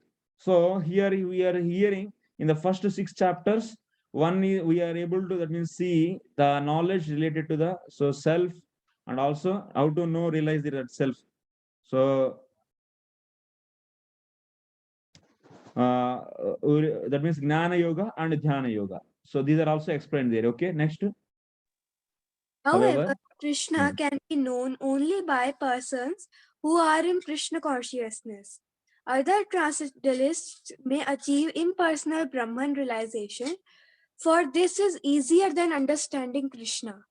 Krishna is a supreme person, but at the same time, he is beyond the knowledge of Brahman. Other translation may achieve impersonal Brahman realization. So for this is easier than understanding Krishna. So others transcendentalists means Jnana Yogis and Dhyana Yogis and so on. So they will be knowing the other forms, that means impersonal features. So they will be knowing they may achieve impersonal Brahman realization. Yeah. Okay, next. Krishna is a supreme person, but at the same time, he is beyond the knowledge of Brahman and Paramatma. The yogis and jnanis are confused in their attempts to understand Krishna. Although the greatest of the impersonalists, Sripad Shankaracharya, has admitted in his Gita commentary that Krishna is the supreme personality of Godhead, his followers do not accept Krishna as such, for it is very difficult to know Krishna, even though one has transcendental realization of impersonal Brahman. Yeah. So here Prabhupada is saying this yogis means that's yoga. In the first 6 chapters, we are seeing the yogis case and the jnanis case. So they are not knowing the full truth. So they will knowing only the Brahman, or otherwise jnanis know the Brahman and yogis will be knowing the Paramatma. So these are all the impersonal, these are all the partial truth of the absolute truth. So Shankaracharya also admitted, that means Govindam Bhaja Govindam. So the supreme personality of Godhead Krishna. Krishna is the ultimate, and so far it is very difficult to know Krishna, even though one has transcendental realization of impersonal Brahman. So that's the impersonal Brahman. So whoever is realizing impersonal Brahman, they will not know the Krishna, but whoever knowing the Krishna, so they will be also, it is including the realization of the impersonal Brahman. Okay, yeah. Next. Krishna is the supreme personality of Godhead, the cause of all causes, the primeval Lord Govinda, Ishvara Paramaha Krishna Satchidananda Vigraha Anadiradir Govinda Sarva Karanam Karanam. It is very difficult for the non-devotees to know him. Although non-devotees declare that the path of bhakti or devotional service is very easy, they cannot practice it. If the path of bhakti is so easy as the non-devotee class of men proclaim, then why do they take up the difficult path? Actually, the path of bhakti is not easy. The Okay, so-called wait, path of wait. So here, so the Prabhupada, what he's mentioning, so Krishna is anyway is Sarva Karana Karanam, and next he is saying that, so why these jnanis and yogis are not coming to the process of the bhakti? So they say that this bhakti process is very simple, and what is there, and they will be saying like that. So that's why taking up the process of the jnana and dhyana. Oh, it's a very powerful. They take, so thinking that those are all the very powerful techniques, and they take up that. And a devotional part of process, they think very cheaply, and it is very easy. But now they cannot practice. So Prabhupada, that's why they are not practicing these jnanis and yogis, even in the society also. Hey, what you are doing? This is just taking the japamala and just is just chanting this. रटते हैं आप लोग. So just uttering this sound, what will happen this? And you should meditate. If you meditate, then all the shat chakras will be awakened. Then so some realizations will come. That is the real process. And what is this bhakti process? You are eating and dancing and just uttering these names. Why this? What will happen? So so mentality will be seeing in the society, people's mind actually. So, but that is the they look that this bhakti process is very easy and cheap, but actually Prabhupada is saying next what? They proclaim, they cannot practice it. If the path of the bhakti is so easy as the non-devotee class of men proclaim, then why do they take up the difficult path? So this is the question Prabhupada is asking. If it is very simple path, then why don't you take up this? And why you are taking up the difficult path? Actually, the path of the bhakti is not so easy. The so-called path of the bhakti practiced by the unauthorized persons without knowledge of the bhakti may be easy, but when it is practiced factually according to the rules and regulations, the speculative scholars and philosophers fall away from the path. So, sorry, so I went further. So here the point what Prabhupada is saying, he is saying that this path of the bhakti is so easy means it's so easy, but just by if you manufacture the process by your own. But when we try to follow the according to the Vedic scriptures, according to the Vaidhi Marga as explained in the Shastras, so then this is also having the weight. So we were discussing recently the anarthas, that means about the anarthas. So how devotee has to be conscious and how he has to be careful. So for example, if you are practicing the japa, so at that time, jnana karma dhyanavrutam. So this is the one word if you take. So how much weight is there in this? Jnana karma dhyanavrutam, if you take this word itself in the Suddha Bhakti, so that's the definition given by the Rupa Goswami, and if you try to practice this bhakti, so really it needs a lot of surrenderance and lot of the faith, conviction in the law, Krishna consciousness.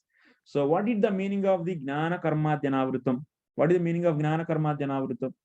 So Karma Anavrutam means, so many times we'll be, for example, I'm saying the simple example, many times we'll be seeing that, so devotees are coming and taking the Diksha, and also, so they are chanting the 16 rounds, but in their heart, so still they have the so some kind of the fear and faith, or otherwise some kind of the fear, that means about the worshipping their family traditional, that means demigods. Like example, in their family they are worshipping the Durga, or otherwise some other, so Ganesh. So they will keeping that also in their altar and thinking that, so anyway I am putting some flowers, I will do little worship to him also. What is the problem? So that means worshipping the demigods is the karma actually. Having faith on the demigods, and if I don't worship the demigods, I will get this sin. So this kind of mentality is nothing but it is the coming from the karma marga actually. You are following the karmis mood, that is. But one is not bold enough to reject the worshipping of the demigods and fully putting faith in the Krishna and following and doing. So if you have faith in the demigods and thinking that by worshipping him, my bhakti will become good. And that means this demigod worship will be helping me in the bhakti. So this kind of mentality, if you have, then that is not the Shuddha Bhakti. That is the karma avrutam. Or otherwise, you might be a Brahmana, so in your family wise, so you might be having some kind of the rituals which are given by your ancestors, and you'll be following those. And if you are thinking that, so if I don't follow, then I'll be getting the sin, and maybe I may not get the good results in my life, and let me do that also. If you have this feeling, then it is karma avrutam. So this kind, that means the bhakti process. And also, if you see, when you are reading the some scriptures, and if you are understanding, one time hearing the holy name is purifying your past sins, present sins, and your future sins. So, but after hearing this, if you have a doubt, maybe this is so said by these scriptures, just to promote the bhakti, it is said. Maybe, if you think like this, maybe it is true. So one time taking holy name is doing this much. Maybe it is true, but I don't know how it is. But maybe or may not be. So having this kind of doubtful mind is also offense. So that's why what I want to mention, the bhakti process, when you try to follow, it is also having the, so a lot of, that means it demands a lot of attention, and the really it values, it will taxes, that means on it will demands our full full attention and full surrenders. So that's why bhakti process is not a process.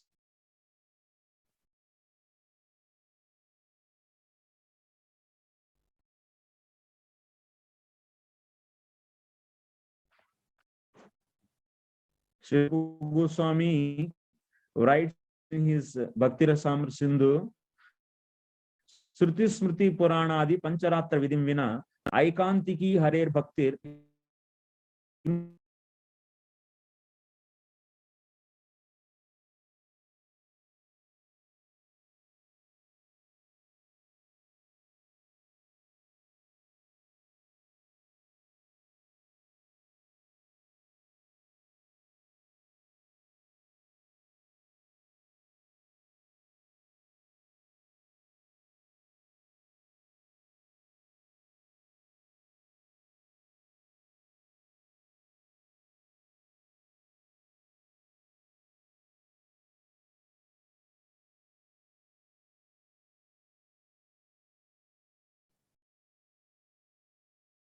Sorry, actually, I don't know. So today net is not, weather is not good actually. So that's why. So here, this Prabhupada is saying that this bhakti process is not so cheap, and it is prescribed by the Shruti Smriti Purana. According to that, one has to do the bhakti. If they don't do that, then utpata eva kalpate. That means that will become, that will cause for the destruction only. Simply, it is a disturbance in the society. So it is not possible for the Brahman realized impersonalist or the Paramatma realized yogi to understand Krishna, the supreme personality of Godhead, as the son of the mother Yashoda, or the charioteer of Arjuna. Even the great demigods are sometimes confused about Krishna. So why Prabhupada is writing here? So here in this, Vishwanath Chakravarti Thakur is saying that in this sloka, what is explained? So in this sloka, Pratamam Vijnanamaha. In this, Vijnanam is said. In this sloka, Lord is mentioning Vijnanam. Vijnanam means Mam Veti. What Lord is saying here, out of the thousands and thousands of the species, so few are the human beings. in those human beings, few only will be trying for the, so few only trying for the for the perfection, and among those, that means few are really knowing, doing the bhakti, and among those only few will be so doing the bhakti and so knowing me. I'm doing the bhakti and knowing me. So here the point is knowing me. Knowing me, that means knowing me means what? Knowing the Syamasundar. Knowing the Syamasundar. So this comes under what? Knowing the beautiful form of the Syamasundar, and knowing and understand, this comes under the Vijnanam or the Gnanam. This is? Yeah. This is Vijnanam. So that's why here, so Prabhupada is writing. That means knowing me means knowing Krishna as a friend, knowing Krishna as a son, knowing Krishna as a lover. Knowing me means, so this is the, that means Krishna, he is mentioning the Madhurya Gnanam here. Knowing me means, so that's why Prabhupada is elaborating that in this last paragraph. So in the last paragraph, what he is saying, Prabhupada, so this is not possible by the Jnanis and the Yogis. So Jnanis and Yogis, they knowing the only Brahman and Paramatma. But this Madhurya, that Raganuga Bhaktas, Raganu Bhakti, one who does, and he will be following the Ragatmika Bhaktas, and he will be knowing the Krishna as, knowing me means what? Knowing Krishna means what? Knowing Krishna as a lover, as a son, as a friend, as a master. This examples he is giving. So person, the Supreme Personality of Godhead as a son of the mother Yashoda or other, so charioteer of Arjuna. So even the great demigods are sometimes confused about the Krishna. Mam tu Veda na kaschana. That means even Brahmaji failed. Brahmaji failed in knowing the Krishna. So he was thinking this little boy who is grazing the cows, and he is the Supreme Personality of Godhead. So let me check. So this is the, even a great people, that means, so many great people, they are failed in knowing the Krishna actually. So that is the beauty of the bhakti. So whoever, that means whoever is crossing the asakti and he is reaching to the bhava stage, that person will know Krishna as really he knows. Knowing means that is the really knowing. That means knowing Krishna as his lover or friend or the son somehow. So any relation, this, that is the knowing actually. So that kind of knowing is not possible for so easily by anyone actually.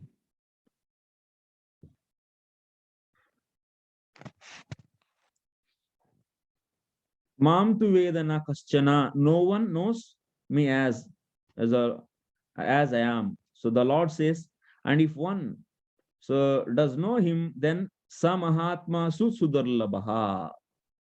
So samahatma sudarlabaha. So such a great soul is very rare. Therefore, unless one practice devotional service to the Lord, one cannot know Krishna as he is tattvataha. That means if you want to know Krishna, then what? You have to start hearing Shravanam, and you should do the Anardhanivrutti and Nishta, then get the Ruchi, then after that, so turn to the Raganuga Bhakti and practice like the Vajavasis, how they practice. And then when you reach to the Bhava, then you'll be coming to know Krishna, who is with you. Who is Krishna and what is relation, your relation with the Krishna. That is the knowing actually. That is possible by only devotees. Tattvataha. Even though one is a great scholar or a philosopher, that means just by philosophy or just by the scholarship, one cannot know Krishna. Only the pure devotees can know something of the inconceivable transcendental qualities in Krishna. So only that, who will be knowing this unlimited, that means achincha shaktis he is having.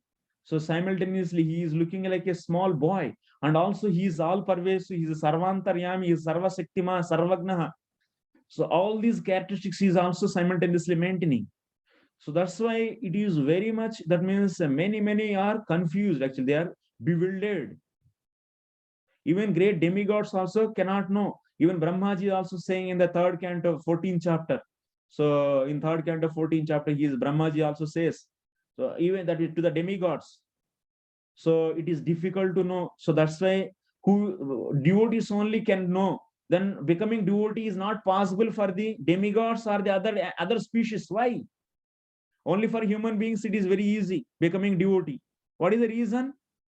Why human beings only? The human birth is very very much, that means is significant and auspicious and is considered as the most fortune among the all other species. So why human beings are considered as more fortunate? What is the reason? Why not the demigods? Why? What is the reason? Yes, Mataji. Prabhuji, demigods have too many comforts and it is very opulent. So they don't have enough, they're not able to take shelter of Krishna because of too much material opulence. Yeah, because of the too much, that means their body and their situation is like that, very comfortable zone, and they are very much inclined, their body is inclined for the enjoyment. So that's why they cannot do the Shravanam. So Shravanam, that means because of this enjoyment tendencies are there in that, so Shravanam is not possible by them. So next, what about others? Other species?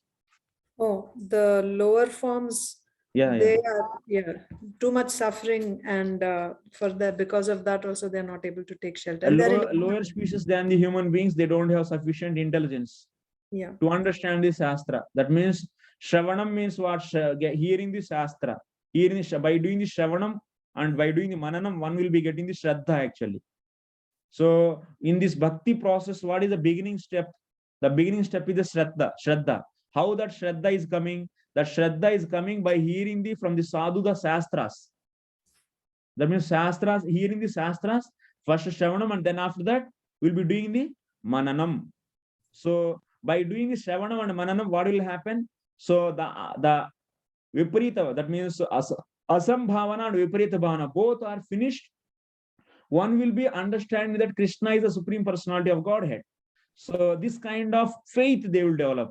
So that means they are developing the faith in the meanings of the Shastras. This is known as Shraddha. So then that person will take the shelter of the Guru and practice this bhakti, and ultimately he will be understanding his relation with the Supreme Personality of Godhead. You have to fix this process in your mind actually, and don't deviate here and there, and don't mix anything actually. This is the concept. This is the intention Prabhupada is keeping in his mind and is writing this purpose. This is the intention of the Prabhupada. Okay, so that's why this is not possible by the animals. Animals cannot hear the scriptures and do the mananam, contemplation, and cannot deliberate on that and come to the conclusion. But similarly, these devatas also, they cannot sit in the association of the sadhus and hear the scriptures because they are always in the mood of enjoyment. So that's why human beings, human form is most, that means suitable for this. So that's why Krishna is saying Manushyanam api, that's Manushyanam sahasreshu. Okay, only the pure devotees can know something of the inconceivable transcendental qualities in Krishna. His being the cause of all causes, his omnipotence and opulence, his wealth, fame, strength, beauty, knowledge, and renunciation.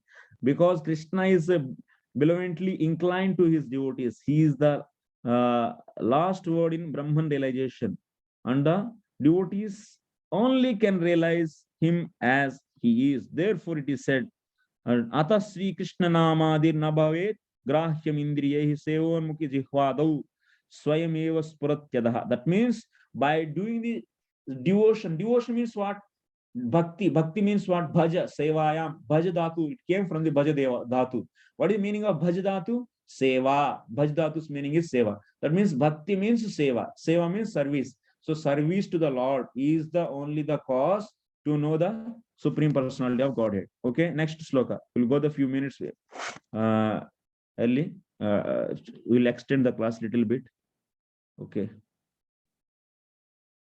Yes, Sam Karuna Prabhu. Prabhu, I have a question over here. I understood clearly that the human form of life is most favorable for practicing Krishna consciousness. Yes. My question over here is, when Lord Chaitanya was performing this Harinam Sankirtan and was talking to Haridas Thakur, the lower species of life like plants and animals also can get delivered. It means they'll come to the platform of human body and then only they'll progress. So this is one side.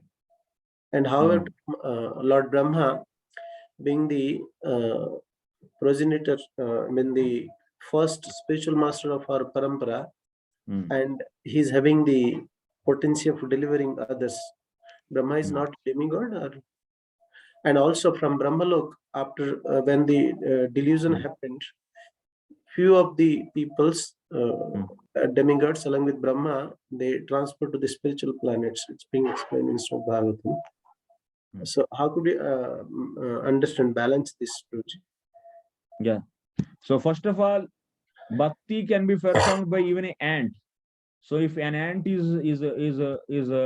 is staying in a temple, then that ant also is known as a devotee, because staying in the temple is also devotion. So even in the dham, that flies are flying, they are also doing the devotion. So that's why bhakti can be done by anyone. So if the fly is circumambulating the deity, so that it is getting the benefit of circumambulating the deity. So that result it will also get. So the flies are just flying and get. So that's a bhakti can be done by anyone. Bhakti is not having any foundation, but the point is what we are saying here. So then those kind of those species, so by that bhakti prabhava, so they may definitely, even if they don't have any aparadha, they are liberated and they will go back to the Godhead also. There is no doubt in that. So, but the process is what? The point is here, why the human worth is glorified. So if that is possible, but that is only the case can happen, that means accidentally. But in the human form of the life, one can do the inquiry. That means he is having the discrimination power, intelligence power.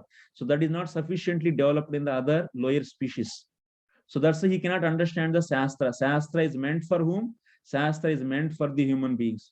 And that's why, so he cannot understand the scriptures and so follow, that means the scriptures and understand the meaning of the scriptures and coming to the conclusion that Krishna is the Supreme Personality of Godhead. So that is not possible. Whatever the animals they are doing, that bhakti is known as abhasa bhakti. That is not the directly bhakti, because without having the connection to, that means sambandha gnanam, they are doing bhakti. So that's why abhasa bhakti is possible, which is also having the same effect like bhakti. So that is not at all undermined. So that we are considering. But the bhakti, that means with the understanding the Krishna as the Supreme Personality of Godhead and serving him, is possible through the, by taking the shelter of the sadhus and hearing from the scriptures. Okay, that is not possible in the lower species. And next, demigods, it is they have the intelligence, but the problem is they have the enjoying tendencies.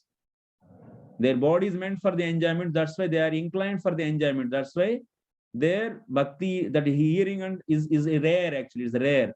Okay, that is clear for your first question. I mean to say exceptional cases may happen, but in case of human, yeah, that's also abhasa bhakti they are doing, those animals. Okay. Yes. Next question. Your next question is, you are asking Brahmaji's case. So he is being a spiritual master. So here the various opinions are there by our acharyas. So Brahmaji is, before that means getting the Krishna's darshan, so he did this kind of like that also say, sometimes some acharyas say that it is just a leela. So the bewilderance of the Brahmaji is just a leela. That means just to glorify the Krishna's the beauty, Krishna's supremacy. So this is like the Vasudev, he got the bewilderment. We many times we study there, the acharyas are writing. So Vedas got the bewilderment and he didn't write the Bhagavatam and he just wrote the Mahabharata and he was not happy. So how it happened, being the personality of Supreme Personality, avatar of the Supreme Personality of Godhead.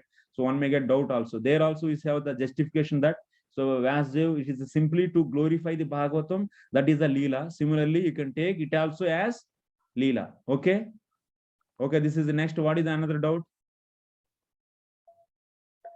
how when this delusion happened, then this material world gets dissolved, and many of the demigods along with Lord Brahma transmitted to this spiritual planet, Garuda Sai Vishnu.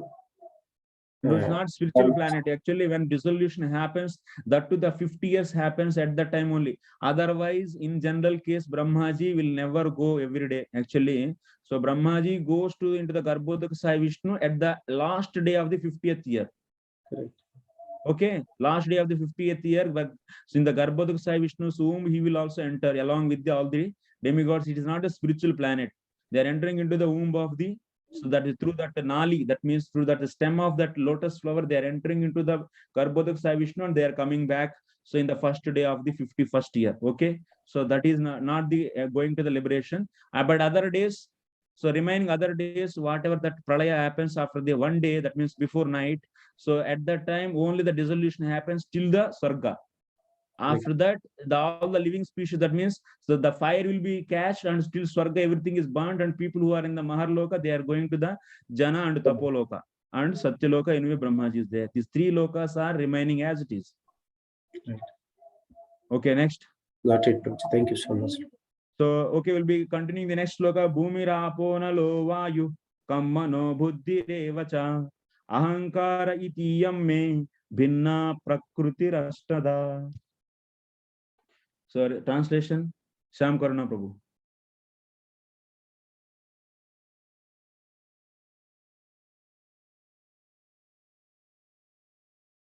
Yes.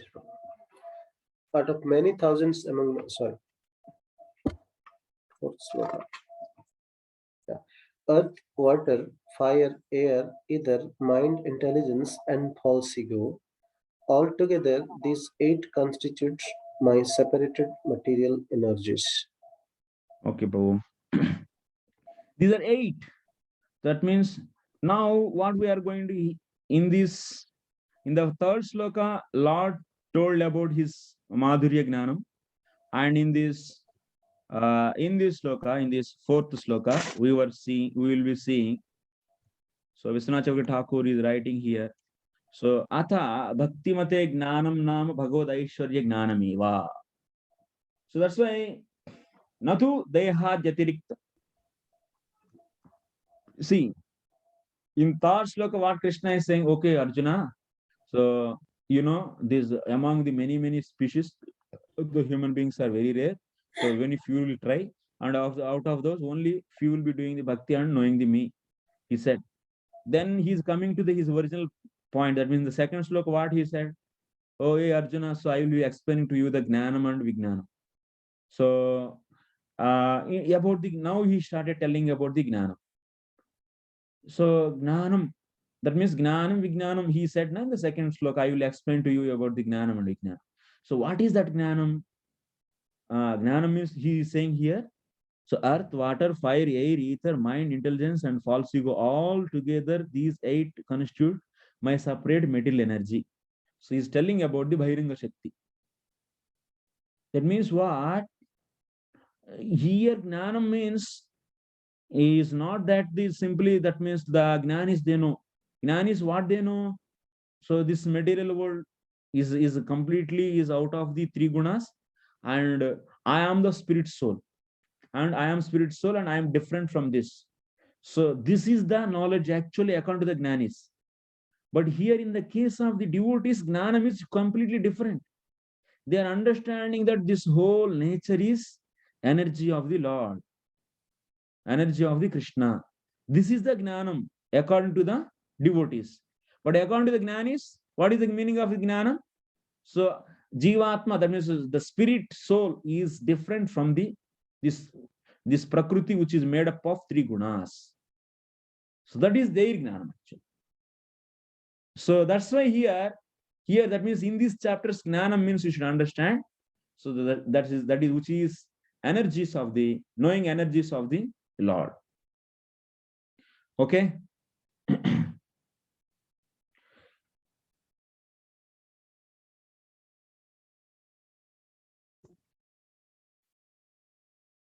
So here Atha Swiya Aishwarya Gnanam Nirupayan parapara bhedena swiyam prakriti dvayam aha bhumiriti dvabhyam.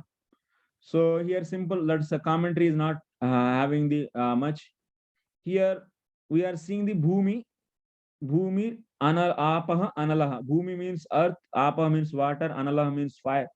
Sorry, analaha means fire, and vayu means vayu and kam. These are five.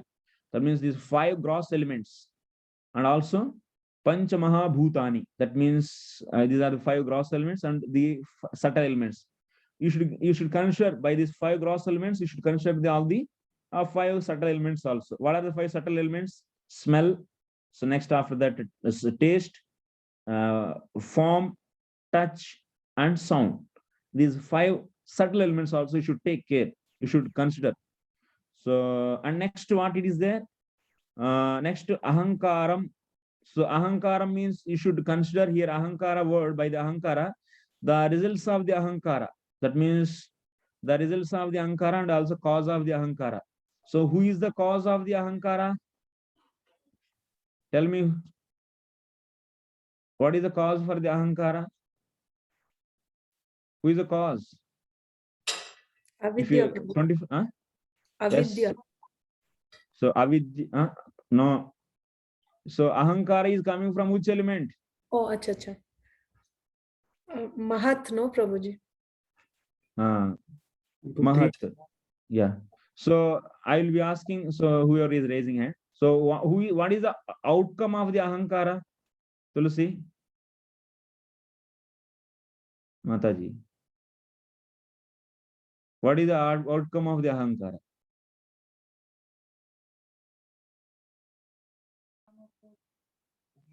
Yes, Prabhu. Iskan, what is that? Is Punya Shlok, Prabhu. Yes, Prabhu, because it makes us think that we are the body, we are not the soul. And so that's the No, initial elements, part. Prabhu, 24 elements I am asking. Oh, sorry. So I misunderstood the question. So can you say that again then? Sorry, I thought you were asking what is the purpose of ahankara? What does ahankara do? Outcome, that means effect.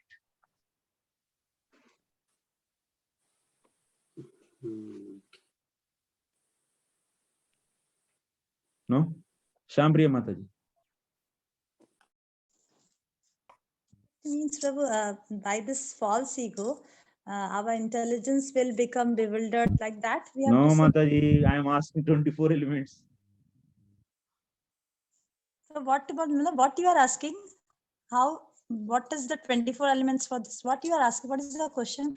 When so in this context I am asking, see, so when the Karananusai Vishnu glances on Prakriti, so what will be coming actually? What is happening? What are the elements are produced?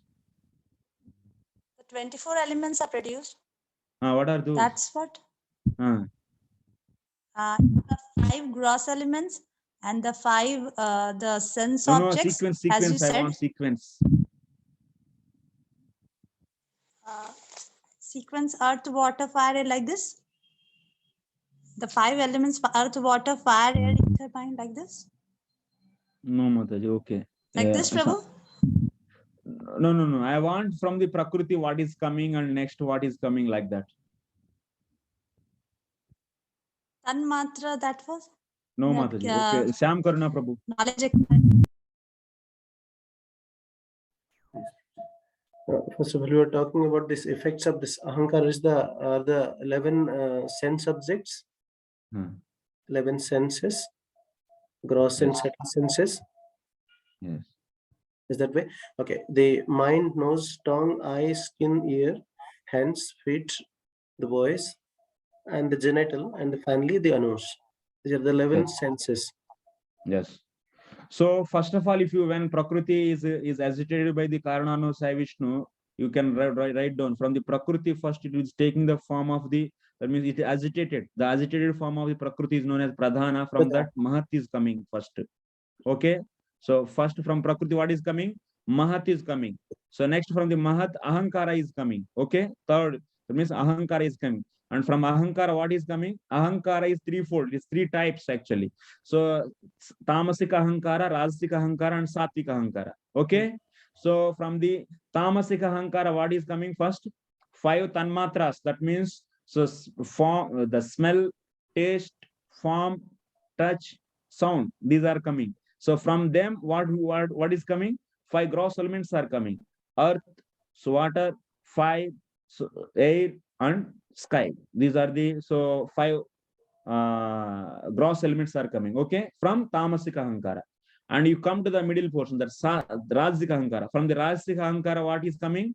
So from the rajasika ahankara, so we will be getting the 5 knowledge senses, that is the eyes, ears, so tongue, nose, and skin.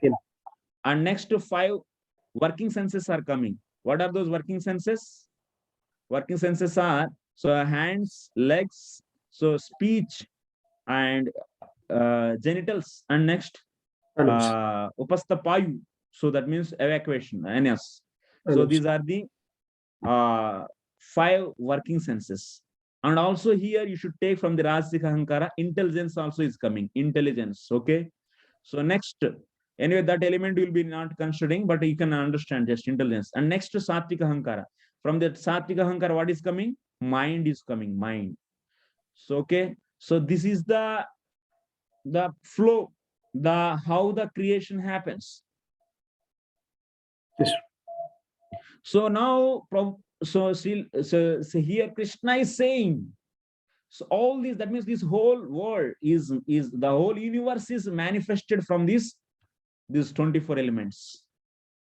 Whole universe is manifested, the gross universe is manifested by these 24 elements. He didn't count the 24 elements, but he counted only few. But we have to consider 24 elements here. That how to count here, Vishwanath Chakravarti Thakur is explaining. You are understanding? This whole universe is manifested. This material universe is manifested by these 24 elements.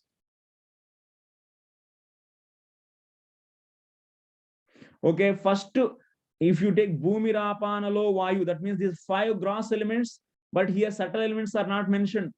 So you should consider the subtle elements also. Then how many it became? 5 plus 5? 10. Okay? Yes, So next what is there? Ahankara is there. From that Ahankara, so what you should consider? By that Ahankara word, you should consider that means the cause of the Ahankara, that is Mahat, and also the effect of the Ahankara, that is Rajasika Ahankara and Tamasika Ahankara. From the Rajasika Ahankara and Tamasika Ahankara, what are coming? Tulasi?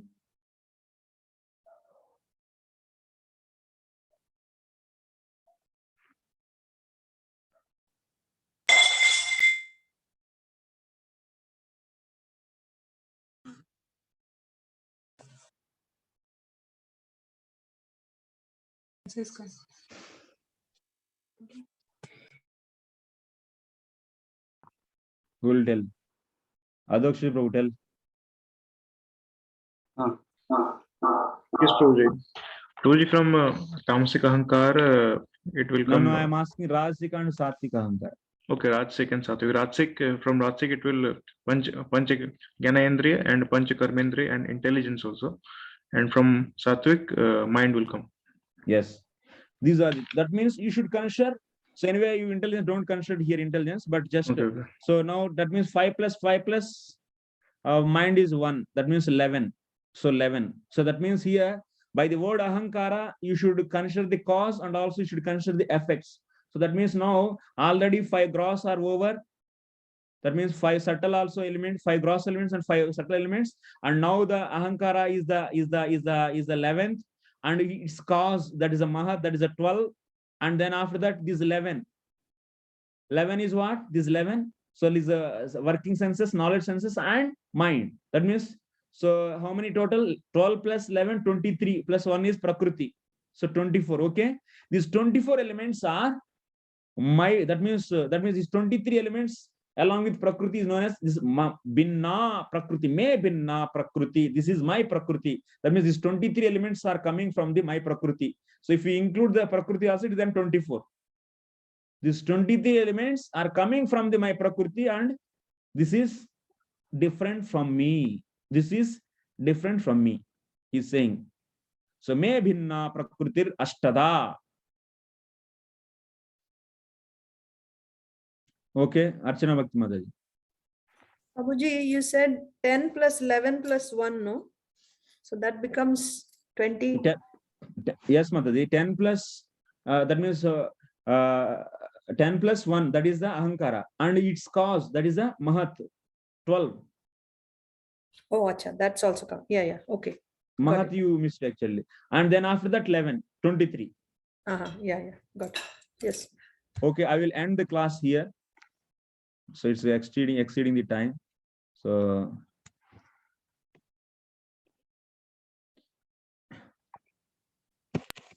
should catch this. Shall I ask? So I had some doubt in the class. Whatever we discussed, so shall I ask tomorrow or shall I ask now? You can ask actually. Now class is over. Anyone wants to leave, they can leave. If they want to ask, if they want ask the questions, they can ask.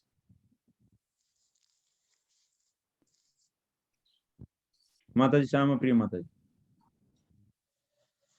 In text 2, as we read the translation, I shall now declare unto you in full this knowledge, both phenomenal and numinous. So these two terms are very new. So, Prabhu, what is the meaning of these terms, phenomenal and numinous? Yeah, this is written, Mataji, based upon the Srila Baldev Vidyabhushan's commentary.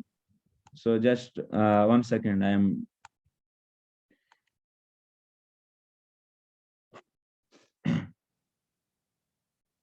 So, idam chid achit shaktyaatmaka swarupa. So, vishayam gnanam. Chit and achit. Phenomenal and numinal means chit achit. That means, so Lord, so here, if you see the Baldev Vidyabhushan's commentary, he is going in a different way actually. So, Prabhupada, what he is doing, he is taking the points from the, sometimes he may do the translation based upon the Baldev Vidyabhushan. So chit, phenomenal numeral means chit and achit. Okay, that is the meaning. So now the point is so you might be seeing some kind of the difference actually, explanation. So Prabhupada purports, if you see, they are always matching with the Vishwanath Chakravarti Thakur's the views and the commentary and the translations.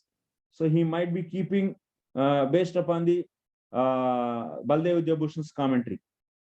So that's why sometimes he may write the translation based upon the Vishwanath, sometimes he may write the based upon the Baldev Vidyabhushan. So it will go on. It will go on like that, and sometimes he will be giving that purport translation based upon the Baldev Vidyabhushan, but he's explaining the purport based upon the Vishwanath Chakravarti Thakur. So this kind of things will happen. So that's why when you keep the Acharya's commentaries also with you, then you can understand where Prabhupada, whom he is following. Okay. So, Prabhu, one more doubt regarding that. As you said that,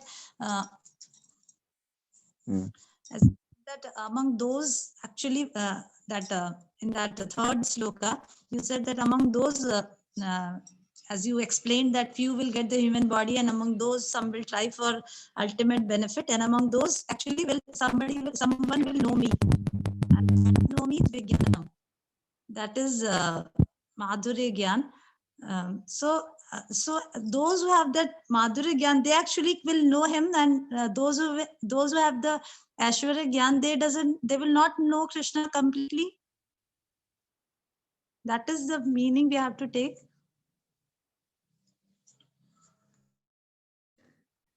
Knowing, so I know him means what it means actually. You know, Narendra Modi means what? He is the Prime Minister of our country. That is the knowing actually. You know Krishna means what? What is knowing? Knowing means Krishna is my son, Krishna is my friend. This is the knowing. So Aishwarya Gnana means Krishna is having his Bahiranga Shakti and Antaranga Shakti and Jiva Shakti, and they are all the varieties. Bahiranga Shakti is having these components. This is Aishwarya Gnana. But really knowing means what? So knowing the what relation with you, your relation with Krishna. That is knowing. Those who know the Aishwarya Gyan, as you said in the previous class, that they will go to Vaikuntha. That's what you said, Prabhu. So if they continue even further, that means further means after the, so if even after the, that means Vaidhi Bhava, that means that Aishwarya Bhava, if they continue. In the Bhava Bhakti also, if they continue the Aishwarya Bhava. Anyway, Bhava Bhakti, there is no Vaidhi Bhakti. So, but in Vaidhi Bhakti, what is there? In Vaidhi Bhakti, the rules and regulations, that the separation is there. So the one, it is, that means it's based upon the rules and regulations.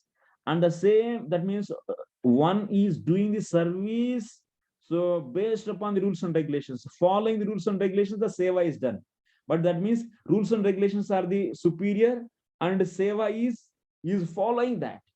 But if you see the Raganu Bhakti, in the Raganu Bhakti, seva is first, and rules and regulations are not having any botheration there.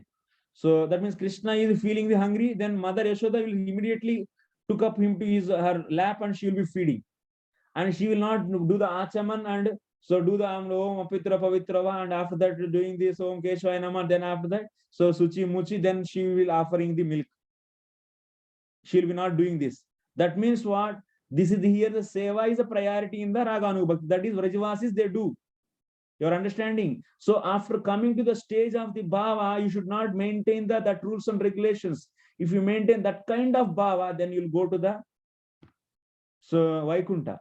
And if you give the priority to the seva, like the Vrajavasis they give, so after the ruchi, if you turn this side, then you'll be going to the that's Golok Dham.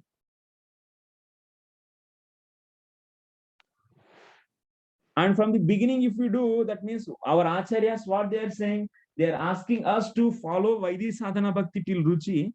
Then after that, if you do, so this kind of Raga Anugava, that means where the seva is highly so prioritized and rules and regulations are the following that, is inferior. So then what will happen? Like the Vrajavasis they are doing. So by this, so we'll be getting the taste. That means the Vrajavasis, the love, what they are having, same love will be getting.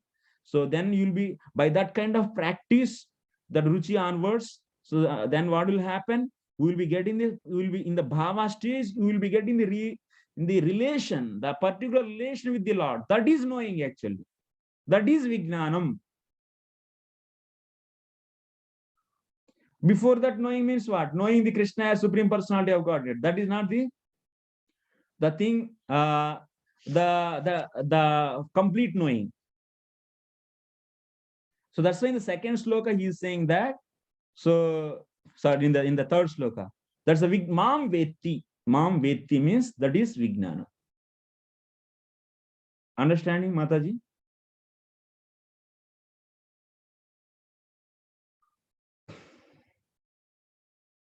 Okay, Tulsi Mataji. Proji, I wanted to say sorry that I was not able to answer the questions. Actually, Proji, there was a network problem here, so I was not able to hear you. Okay, Mataji, no problem. Thank you, Proji, for the wonderful class. Punishloka, Prabhu. Yes, Prabhuji. So, Prabhu, just talking about the Gyan and Vijnana. So, understanding, just to clarify, because it's one of the questions as well, if it comes, we need to understand and answer properly. So, Jnana Vijnana. Jnana means understanding Krishna and his energies. Yeah. That everything comes from him. His Aishwarya, his opulences. His opulences. And Vijnana is coming to the stage where we understand, we have having intimate relationship with the Lord. But after crossing all that jnana, we reach to the jnana stage where he's the object of our meditation, and we have a loving relationship with him. And we are engaged in his devotional service. Would that be correct to say like that? Or? Can you come again, bro? Sorry, actually, So, no problem. So, jnana is understanding Krishna's opulence, which means his energies, material and spiritual, like that. His opulence, and then Vijnana is crossing that stage and knowing the real person, Krishna himself, and having intimate relationships with him in 5 different rasas. That is the stage of Vijnana. Yes. Correct, Prabhu? Yeah. So yeah, Vijnana means knowing the name Samasundara. That's a clearly word, the Samasundara. That which Samasundara means who is in the Vrindavan. Not the Dwarika, Devaki Nandan also we don't want. So we don't want to know the Devaki Nandan. So we want the Samasundara, that's a Yashodananda. And having one of the 5 rasas with him, depending, Yeah. So in the Goloka, that's Vrindavan. So because if you go to the Devaki Nandan, so you'll be in the opulence actually. Yes. And there the Aishwarya Bhava is there. Yes. So if someone says, question is, what is Jnana? We say Jnana means understanding Lord and his energies. Yes. And his Aishwarya. Opulence, Aishwarya. Opulences. Yeah. And Vijnana, like you said, knowing the Sham Sundar in Vrindavan. Madhurya Gnanam. Vijnana means Madhurya Gnanam. The sweet relationship with the Lord. Jnana. And which means Madhurya Jnana, which means knowing Sham Sundar in Vrindavan and having one of the 5 relationships with him, 5 rasas with him. Yes. That is a Vijnana. That's Jnana and Vijnana. Okay. Jnana means Aishwarya. Yes. Actually, yes. Knowing Lord's Aishwarya feature. Yes.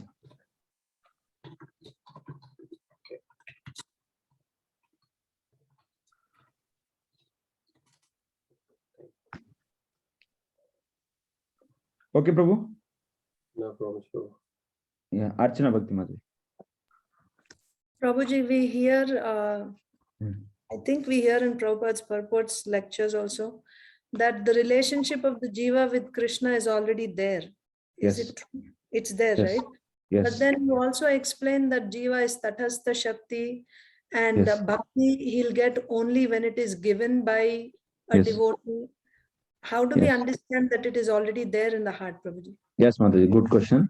So Jivatma is having already relation means, so Jivatma from the beginningless, that means from the Anadi Kala, from the time immemorial. So Jivatma is having the absence, that means absence of the Paratattva Gnanam. That means about the supreme truth. Here Gnanam means about the supreme truth, knowledge about the supreme truth. So that knowledge is not there with the Jivatma. So that means Jivatma is a minute particle. It is not coming from, it is a part and parcel of the Lord. But from the beginning less, that means from the Anadi, there is no beginning. So from that time onwards, it is completely unaware of the Lord. But when it comes in the association of the devotees, so then it started developing that's a knowledge about the Supreme Lord. So how it is going to develop the knowledge? So that depends upon the association and the process. And so finally, based upon that association and the process it followed, so finally it is coming back and getting the relation. So then once the relation is established between that Jivatma with the Lord, then that is eternal. That is it's eternal, it is called. So that is happening actually. This is the philosophy. So it is already there means Jivatma is not separate from the Lord. It is not completely independent from the Lord.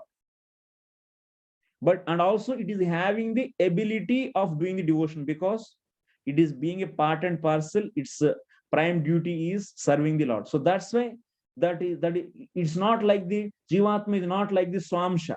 So that's why Swamsha will not do any worship to the Lord because it is a Swamsha. But the Vibhinnamsha, being a Vibhinnamsha, it is having the capacity, it is having the eligibility, and it is having the nature of is worshipping. But the particular relationship, it's not that it is eternally existing, like as my son or as my lover, that is not eternally existing, is it? If that is existing, then the problem is, So then why the Jivatma is in this material world? So that is a problem will come. So philosophically, you cannot construct. So you have to start the philosophy from the Anadi word only, And which is before beyond the intellectual. That means the intellectual realm. Actually, it's a time and time. You should go. You should go out from the time frame and start there. and it is already in avidya since Anadi. So that's the beginning. So we are giving reason why avidya is capturing the Jivatma. Jivatma by nature is pure only, but now the avidya from where it is coming. So that's why we consider the another element. So another element, Maya. So the Jivatma, which is not having the knowledge about the Paratattva Gnanam, that means absolute truth, then immediately Maya is applying its avidya on it and is capturing. And it is Swarupa Gnanam. It is making the Jivatma to not know about himself. So we are saying the beginning is Jiva not having Paratattva Jnanam. That's the beginning. That's how we are starting. No, that is also, you should not put the beginning. That means you cannot measure that in the time frame. Oh, yeah. From Anadi, we are saying that. Yeah. If you But say from that is our beginning, explanation begins from that point. Our explanation begins from that point. Yeah. That is the beginning of the Jivatma. Where is the beginning? You don't know. No one knows the beginning of the Jivatma. Then otherwise you cannot say Anadi. Yeah. Anadi word itself is no beginning. Then you should not ask where is the beginning date. Right. Starting date. Yeah. So when we say the relationship is already existing, means the Jiva has that eligibility to render service because he is Tatastha Shakti. He is not It's a part and Swam parcel. It's the energy of the Lord. Yeah. So that is the relationship. Relationship is Yes. that of a servitor and so, yeah. Yeah, Okay. yeah. Servitor and servant. So this relationship is there. Because part and parcel means always it is there to serve the whole. Yeah. And in what capacity, that depends on your association, which devotee. Yeah. Yes. The practice. And once you come to the stage of bhava prema, then that becomes your eternal relationship. So yes, then after that it is eternal. So eternal means even in the Vaikuntha, if you get the association, that association you can go to the Golok. Yeah, got it. There is a migration is there. So even in Golok also that can happen. Someone in other rasas can go to Madhurya, like conjugal rasa. I don't know actually. That is still you asked this question in the other class also, I think. I didn't ask. Maybe someone else asked. Yeah. Maybe someone asked. So that in Brhat Bhagavatamritam. So there we have to see that. Yeah. Thank you, Prabhu. Yes, Prabhu Rukmini Mohan. Hare Krishna, Prabhuji. Dhanapam, Prabhuji. Continuing the previous question, then the Jiva, he is Anadi and not having the Jnanam about the Lord. So, like we also hear that the creation, first the spiritual world was created and then the material world was created. And material world is present. So how the jivas are distributed, like who will go to spiritual world and who will go to the material world, who will be under Maya, like he is the Tatastha, and under which Devim Prakriti or Bhautik Prakriti, like which Prakriti he is in. So jivas, few why these jivas, few are in the spiritual world and few are in this material world and captured by the Maya. So these questions, so then one may ask, so why these jivas, why not these eternally on the beginning, from the beginningless, why these jivas are not in the spiritual world and why these jivas are in the material world only? So on what factor it is decided? So these jivas, so here When the word anadi is used, so that means here the whole game is here only actually. When word anadi is used, then what will happen? So then there onwards, that means by that word, so you are trying to fix that means the day, on the day Krishna decided some jivas to be in the material world and some jivas to be in the spiritual world. You are trying to fix the starting date, but already my axiom is anadi. I already said. So once I said anadi, you should not cross that. You should that's the axiom. Axioms are there for the axioms, and we should not question on the axioms. So that is the axiom of the philosophy. Why axioms are accepted? Because axioms are accept reality, because we are seeing the jivatmas in this material world. So that's why that is a spiritual axiom actually. Anadi word is. So then you should not fix the date.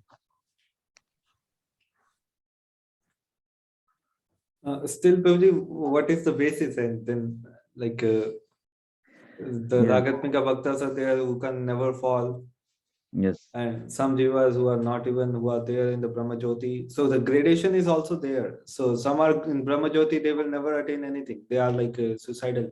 So how, on what basis the gradation is there? Even if we accept that thing and we don't question the beginning, what is the basis?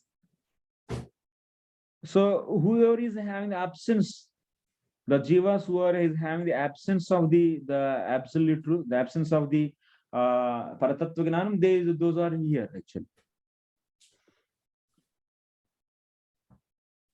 Whoever is having the absence of the paratattva gnanam, that means absence of the paratattva gnanam is the cause actually. Easily Krishna, that's why Krishna is saying that Daivi Hesha Gudamayi Mamamaya Duratya Mam Ye Prapadyanti, whoever is surrendering to me, so Maya Metam Tarantite, they will be coming out from this Maya. That means Maya is capturing those jivas, so who are already, that means not having the knowledge of the Lord. And that's why Maya is capturing and he is covering. That's why Maya is captured. That Maya captured them because there is the absence of the Paratattva Gnanam. So that means Bhayam Ditya Biniveshta Syat Ishada Petasya. So Viparyayo Smriti, this is the one more place. So that means these jivas, Bhayam Ditya Ishada Petasya, that means who are not having the whatever that means Jiva Goswami is establishing. That means how can you say, that means from the Anadikala Jivatma is away from the Lord and it is captured by, it is having the absence of the knowledge about the supreme truth. What is the proof for this philosophy? That's the 11th canto. So from the Bhagavatam only. We already established Bhagavatam is the highest pramana in the Tattva Sandarbha. And that Bhagavatam is saying. So that's why we accepted. So that's why jivas who are not having the knowledge about the Supreme Lord, those will be captured. So now why I am here, but still if you ask, then we are saying the solution. So the solution is you get the knowledge about him and you can also go back. Who are stopping. Then why on that day, first day, I was not there only. So then we are saying, what is the first day? No first day.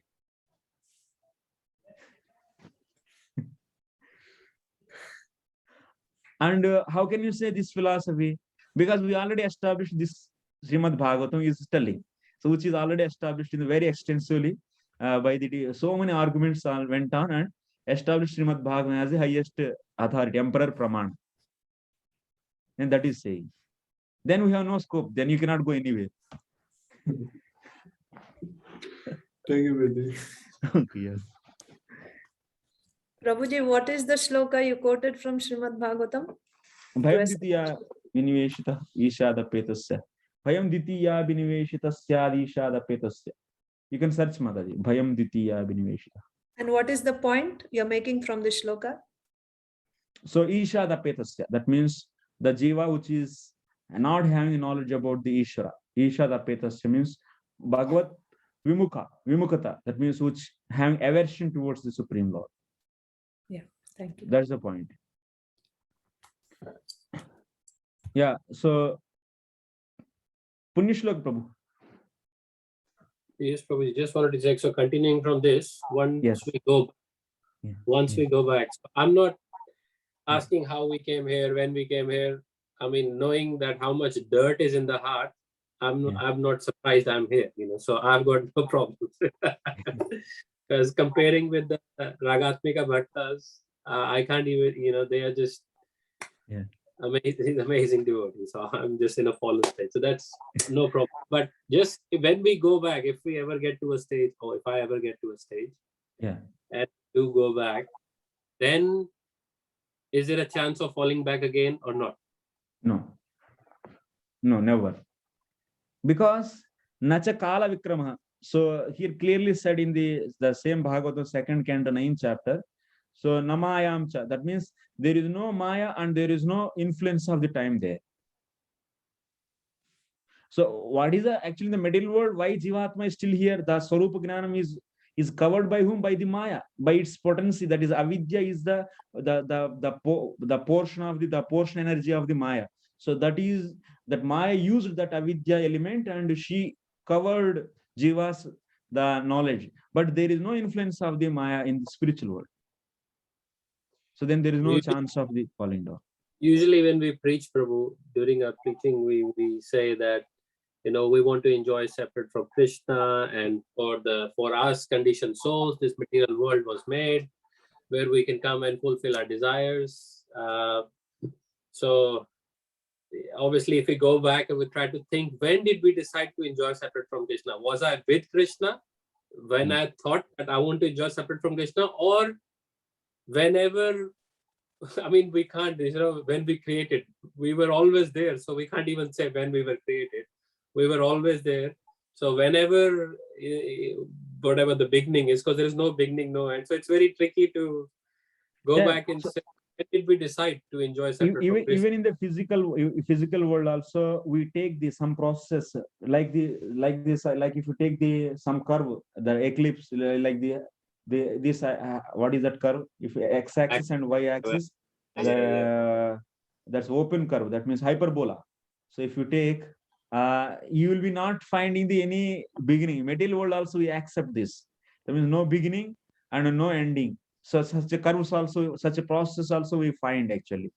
So like e power minus x, when it will go and touch the x-axis, e power minus x. Mataji, tell me. E power minus x. You remember? I thought you said infinity, right, Prabhuji? E power minus x, infinity. That means we understand that e power minus x is gradually going and decreasing, and we expect that it is one day it is going to meet the x, but is going to happen? Infinity means it's unlimited time. It's never ends. So that means even material science also we are accepting so many axioms, and so we are developing the systems. So this is the philosophical system which is really done based upon the pramana, which is emperor pramana, which is no one can defeat that. So that is Srimad Bhagavatam. So that's why this philosophy Achintya Beda is established based upon that's never ending the pramana. So because you cannot break this pramana by using the pratyaksha or anuman, any pramanas.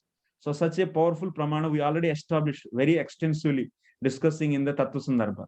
So that's why, and that pramana is giving this process, this philosophy.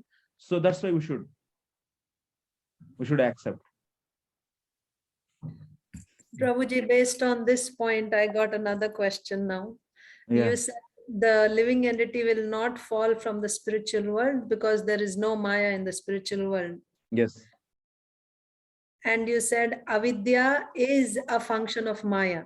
Yes. So how did the living entity actually come under Maya?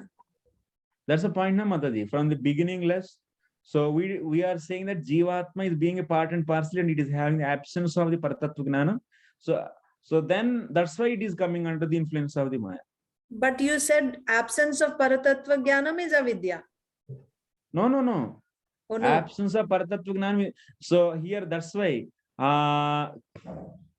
So absence of pot is not equal to the presence of, absence of fire is not equal to the presence of the water. Okay.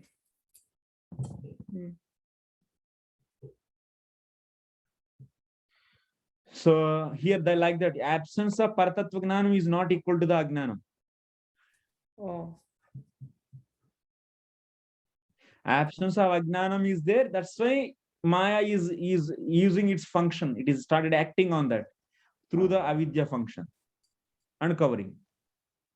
So why some have, okay, so I think here the point of independence comes, isn't it? Why someone have Paratattva Jnanam and someone does not have Paratattva Jnanam?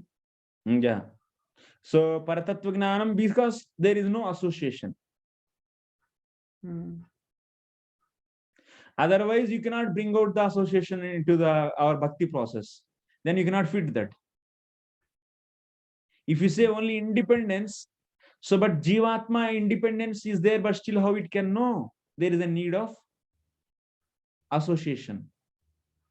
So what is the whole point of free will then that Prabhupada writes in the purports? That Free means will. it is coming, that means it is having opportunity to know about the Paratattva Gnanam, but still it is not utilizing that. Yeah.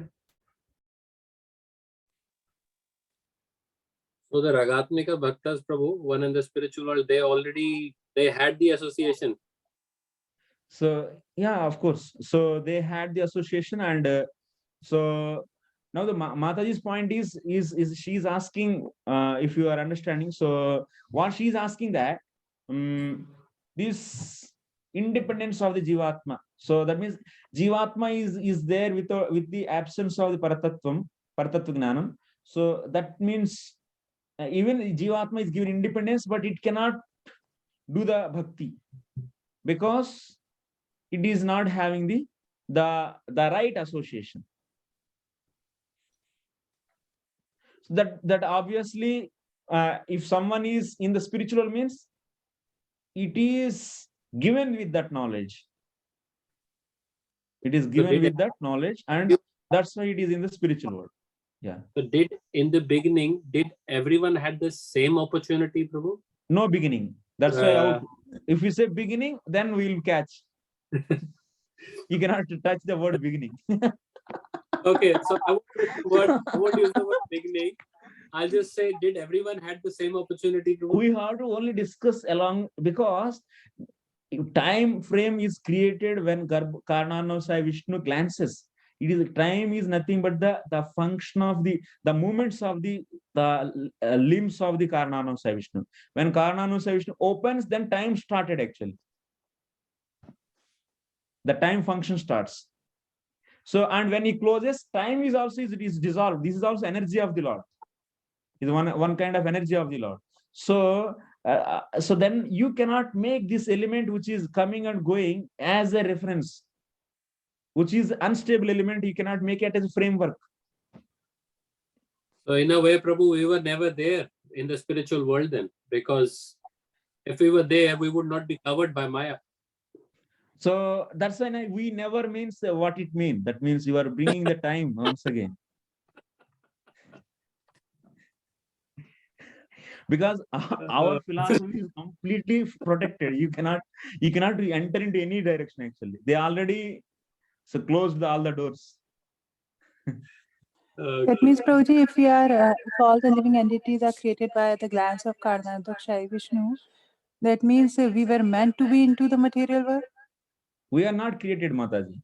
So already in the body of Karnanasaya Vishnu, from the beginningless, they are there, coming and going. That means they are entering into his body and coming out. They are coming out from his body and entering into, when it is started, you cannot say. It's a beginningless. Okay, that means the batch of living entities which are coming and going, they are meant to go into this cycle, and out of them, few are fortunate, they get upgraded to Golokdham. For no fortunate, whoever is having the Paratattva Gnanam, and then they will not be covered by the Maya, and they will be in the spiritual world. The word fortunate, if you use, then define that fortunate.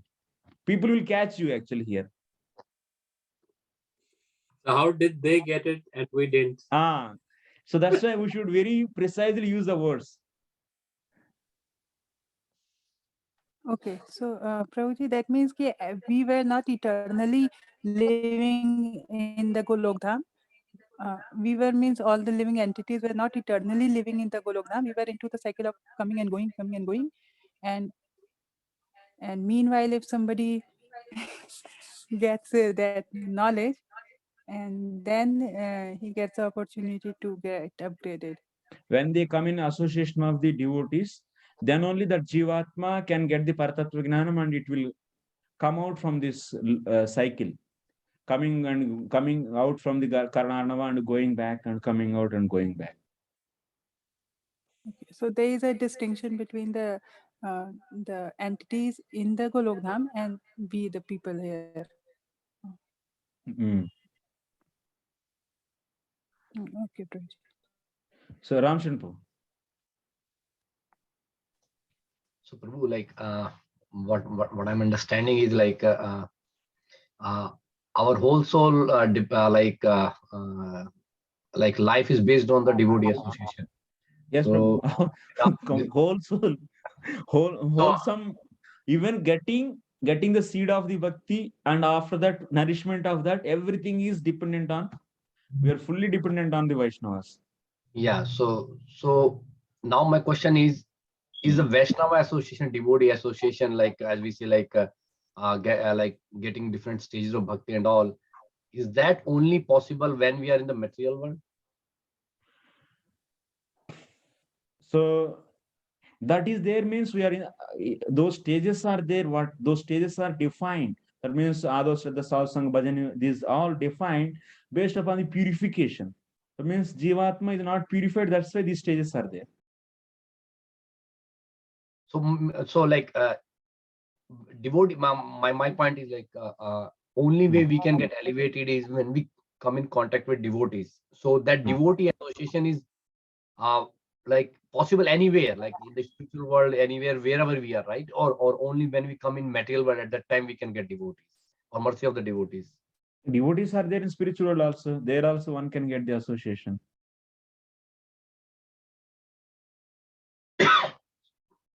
What is the question, Prabhu? No, like as everybody discussing, like when we didn't have Paratattva Jnanam, so at that time, like Maya captured us. So after that, we get devotee association. So before that, there is no possibility of devotee association. Why you are? That's the anadi. The anadi. Anadi, you are not taking, Prabhu. I cannot answer you. You should take the word anadi. Then only I can understand. Why you are fixing the time, Prabhu? Before and later means you are bringing the adi.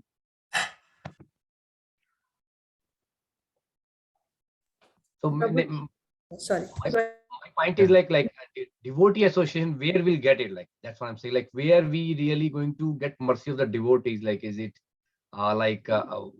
yeah, so this is a process. Now Jivatma is not having the Paratattva Gnanam, definitely, yes. So then that Jivatma is captured by the Maya and it is getting the different types of the bodies. Okay, then that process is always known. That is Karnanusai Vishnu. From there, the Brahmandas are created, and after that, this getting the body through the help of the Brahmaji, and it's going on this process.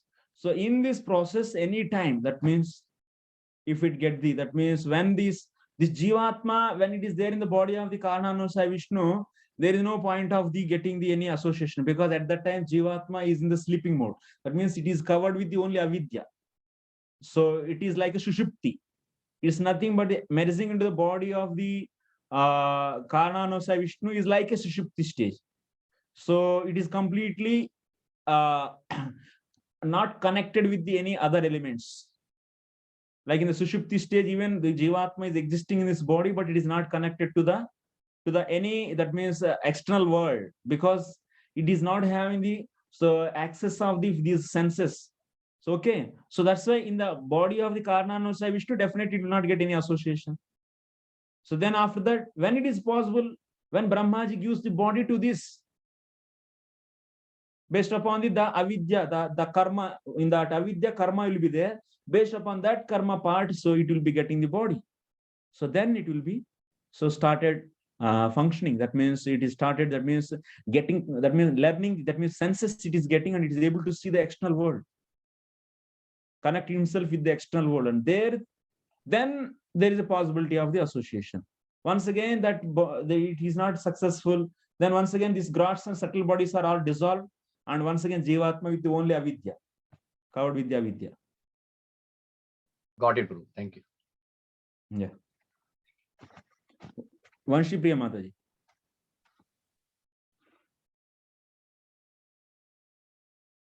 Yes, Prabhuji, I just got the clarification. I was speaking regarding the coming and going into the Karanatakshay Vishnu body. Just now you explained, Prabhuji. Okay. So, Punishla Prabhu. Yes, Prabhu. So we also read in Srimad Bhagavatam also says that when we come as Lord Brahma first. How do we understand that, Prabhu? Then, so when we come out of the body of Lord Vishnu, Mahavishnu, so when we enter the material creation, so do we come as Lord Brahma, everyone comes as Lord Brahma, or come as someone else as well sometimes? So, and what is the purpose of that? Like, yeah. So Brahma is nothing but what is a Jivatma plus given with the potency. What potency? That's the creating power.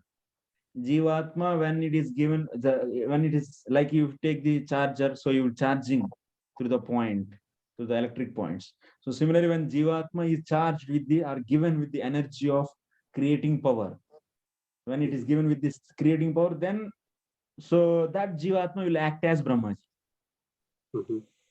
Okay. So, but in fact, actually, if you see in the Sandarbhas and in other books, so this much principle only is discussed. But maybe in the Bhaktivinoda Thakur books, so it is given, or I don't know actually exactly. But if you see, this is only the criteria actually. That means who is selected for that then? Which is Jivatma? Just I'm explaining the Brahmaji, who becomes Brahmaji. So Brahmaji is some soul, that means some qualified soul is given that energy based upon like who is qualified to become a devata, who is having that kind of sukruti, that means Jivatma with avidya, there is that means this is the sukruti or dushkruti, whatever that means, piety or the impiety, everything will be there itself. So in that avidya only accommodates that. So whoever is qualified, who is having enough piety to become the Brahmaji, those will be given the creating power. So if any Jivatma is not qualified, then Lord himself can come.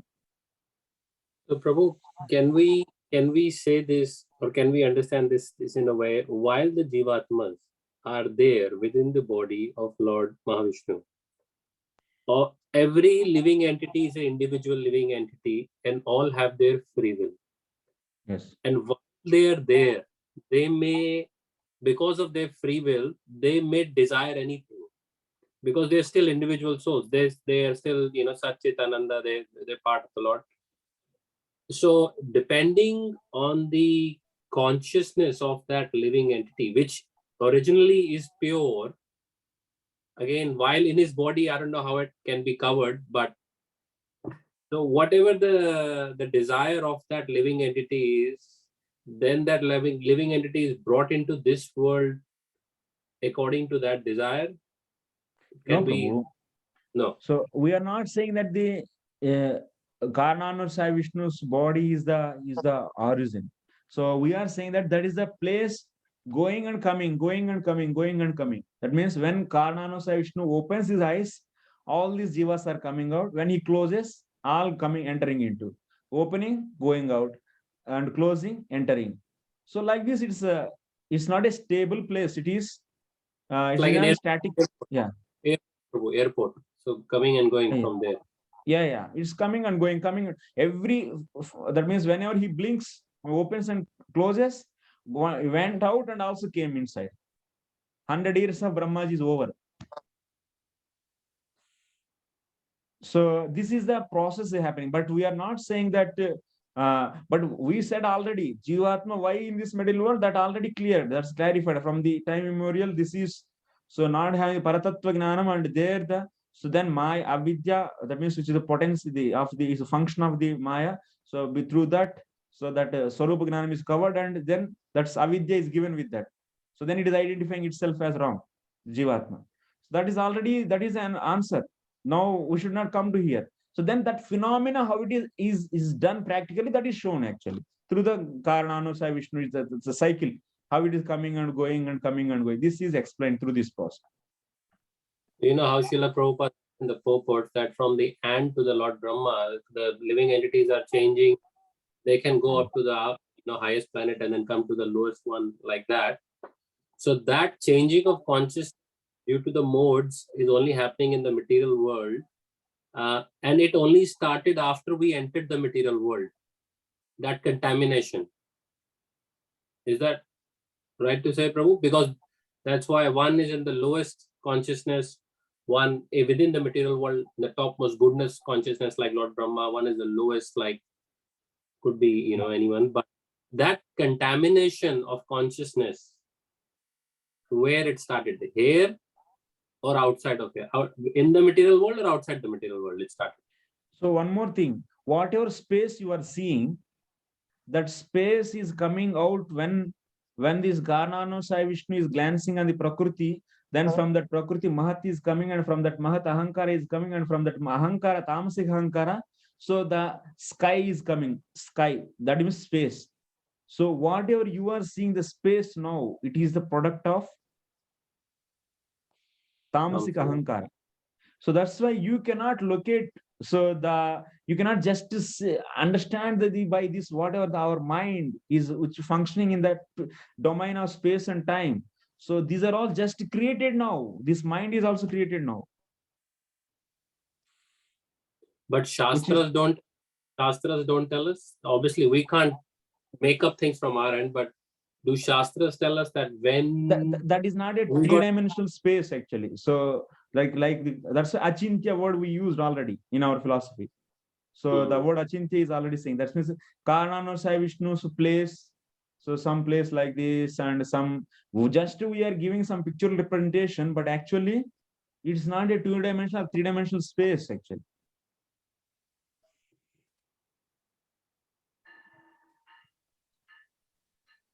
You're understanding?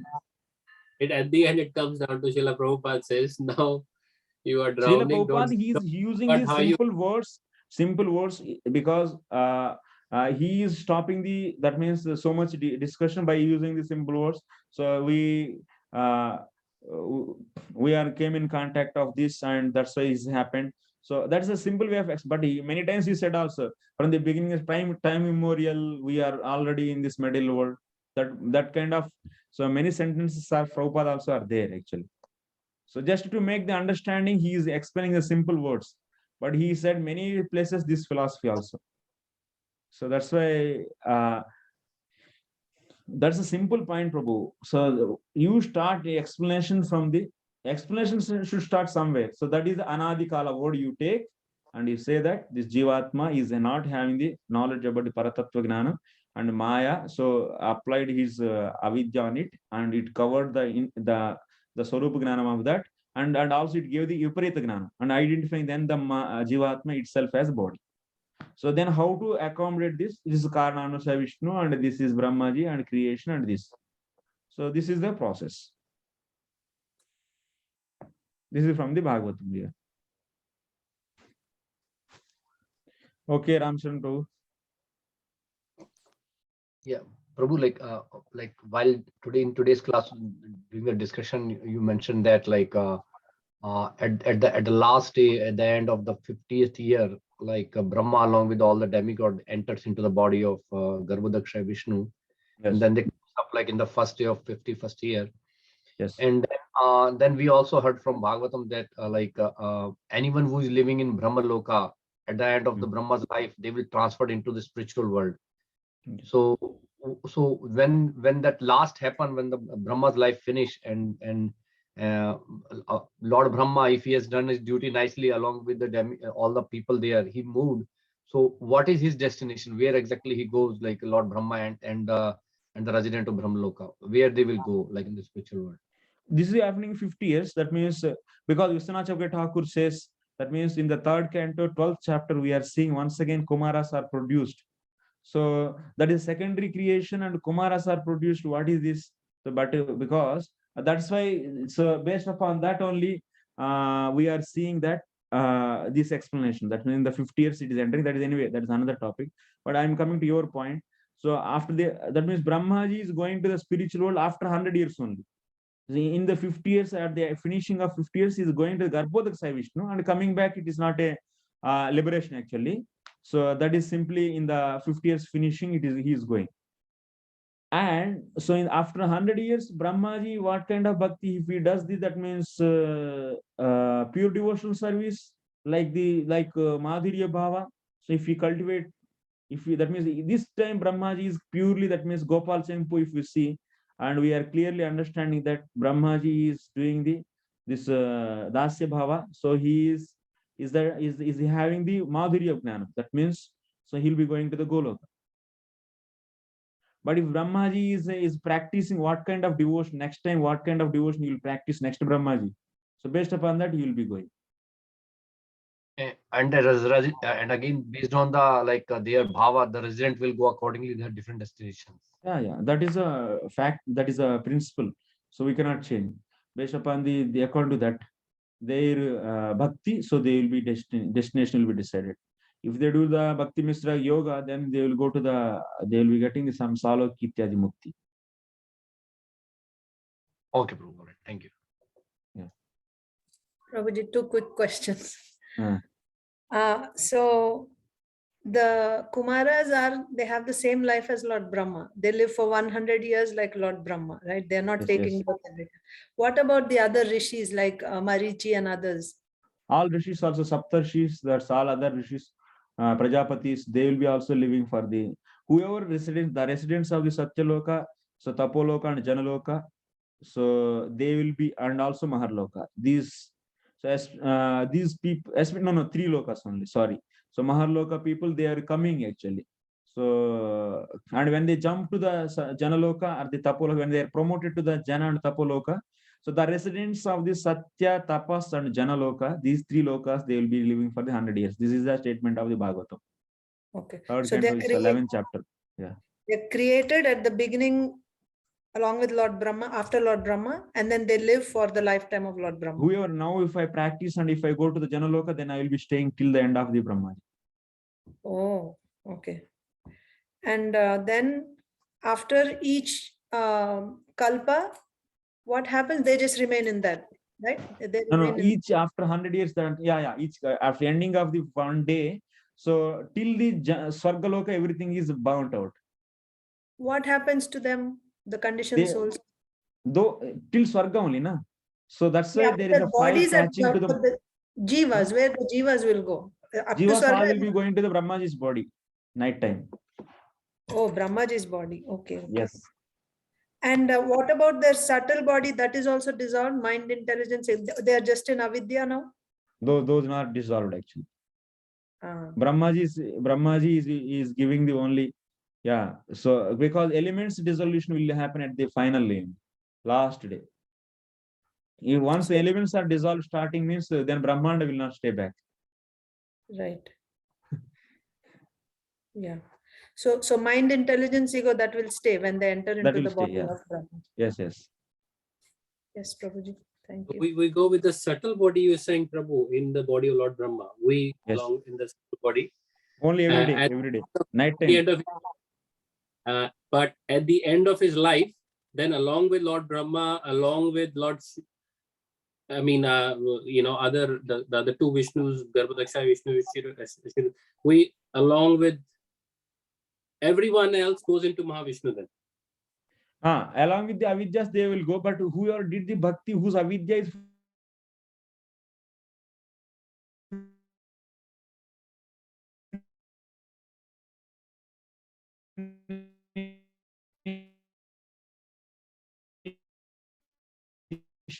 is paying back, and he will be going back because his avidya is finished. Na? This time this Jivatma did bhakti, so then he will go back to the spiritual world.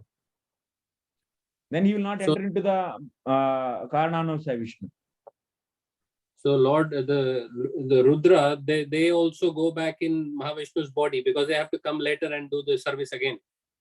Yeah, Rudras, they are not Jiva Chaitanya actually. All Rudras are the expansions of the Sadasiva. So they are all Ishwar Chaitanya. They are different actually. So they go back into Sadashiva then? Yeah. They are coming, those expansions are coming from that, facilitated from that, and those will be back in there only. Going back from whatever origin is there, that's Ishwara Tattva actually. So far, I was thinking that even at the end of each day of Lord Brahma, living entities were going to Mahavishnu. But some Rudras are Jiva Tattvas also, those will be going back. No, not the Rudras, but I'm saying just us, the Jivatmas, the living entities, normal ones.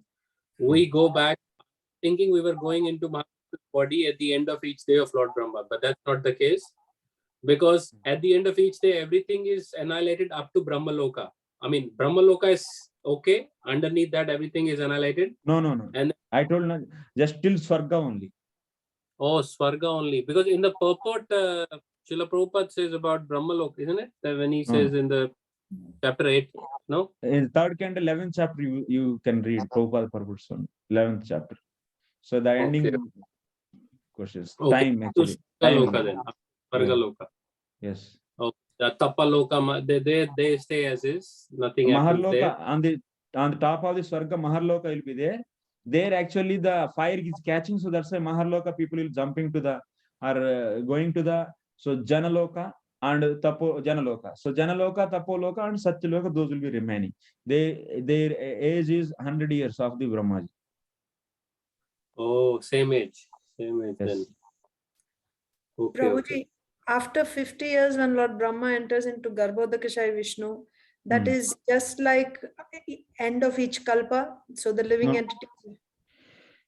No, that 50 years just they are going and also coming back from there, just by using their subtle bodies.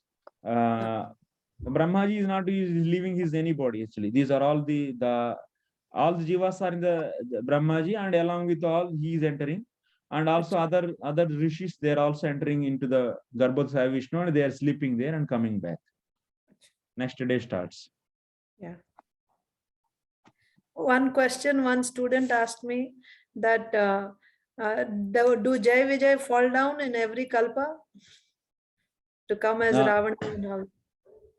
Yes, that will happen. So because the scriptures, so whatever is recorded, so in the scriptures, so that is happening every time. Yeah. Thank you, Prabhuji. Thank you. Yes, Rukmini Mohan Prabhu. Hi Krishna Prabhuji. Sorry for extending. Just some quick question. One is Lord Brahma did tapasya for 100 years, and then his life is also 100 years. So I got confused in that one. When he heard the voice tapa, and then he did tapasya for 100 years. Oh, he is doing the 1000 Devata years. Okay. 1000 years of Devatas. And then his life is 100 years of his own. That is Devatas is our 6 months is Devatas one day. And like that they have the 1000 years. If you can calculate, but Brahmaji is our so 1000 Mahayugas. One kalpa. So unlike that 365 days and like that 100 years. It's very big actually. That's different.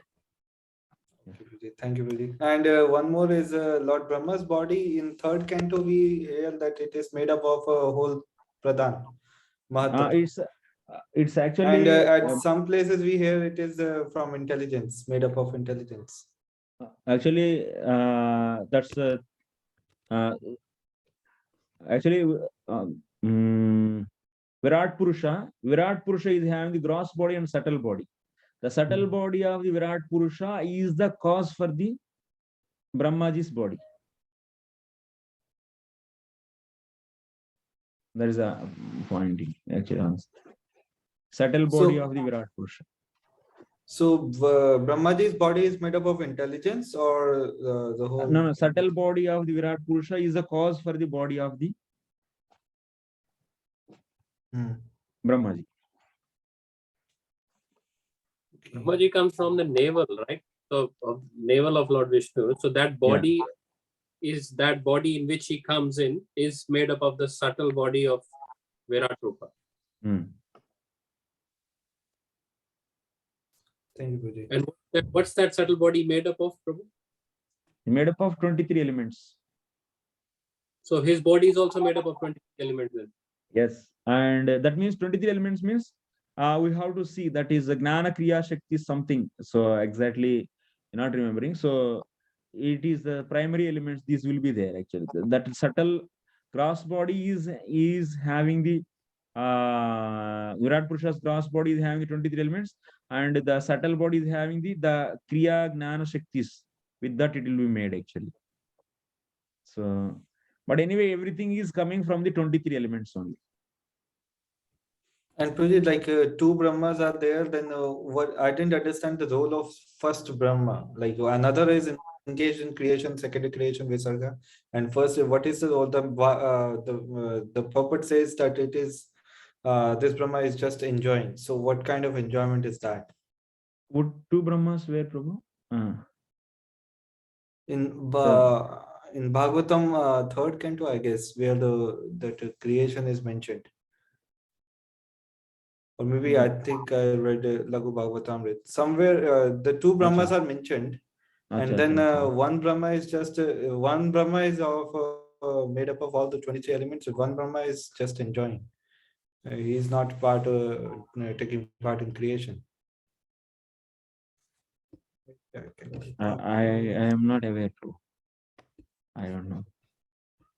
Maybe that is in another, not in Bhagavatam. Maybe it is Bhagavatamritam. I read in Lagu Bhagavatamrit. I don't know, sorry. Maybe I'll send the text to you, so then you can. Yeah, good. Thank you. Okay, thank you very much. Srila Prabhupada ki jai. Vancha kalpatarubhyasya kripa sindhubhyasya pattanam pavanebhyo vaishnavebhyo namo namah. Ananta Koti Vaishnava Bhakta ki jai. Srila Prabhupada ki jai. Nitai Gaur Premanande. Hari Hari Bo. Hare Krishna. Hare Krishna.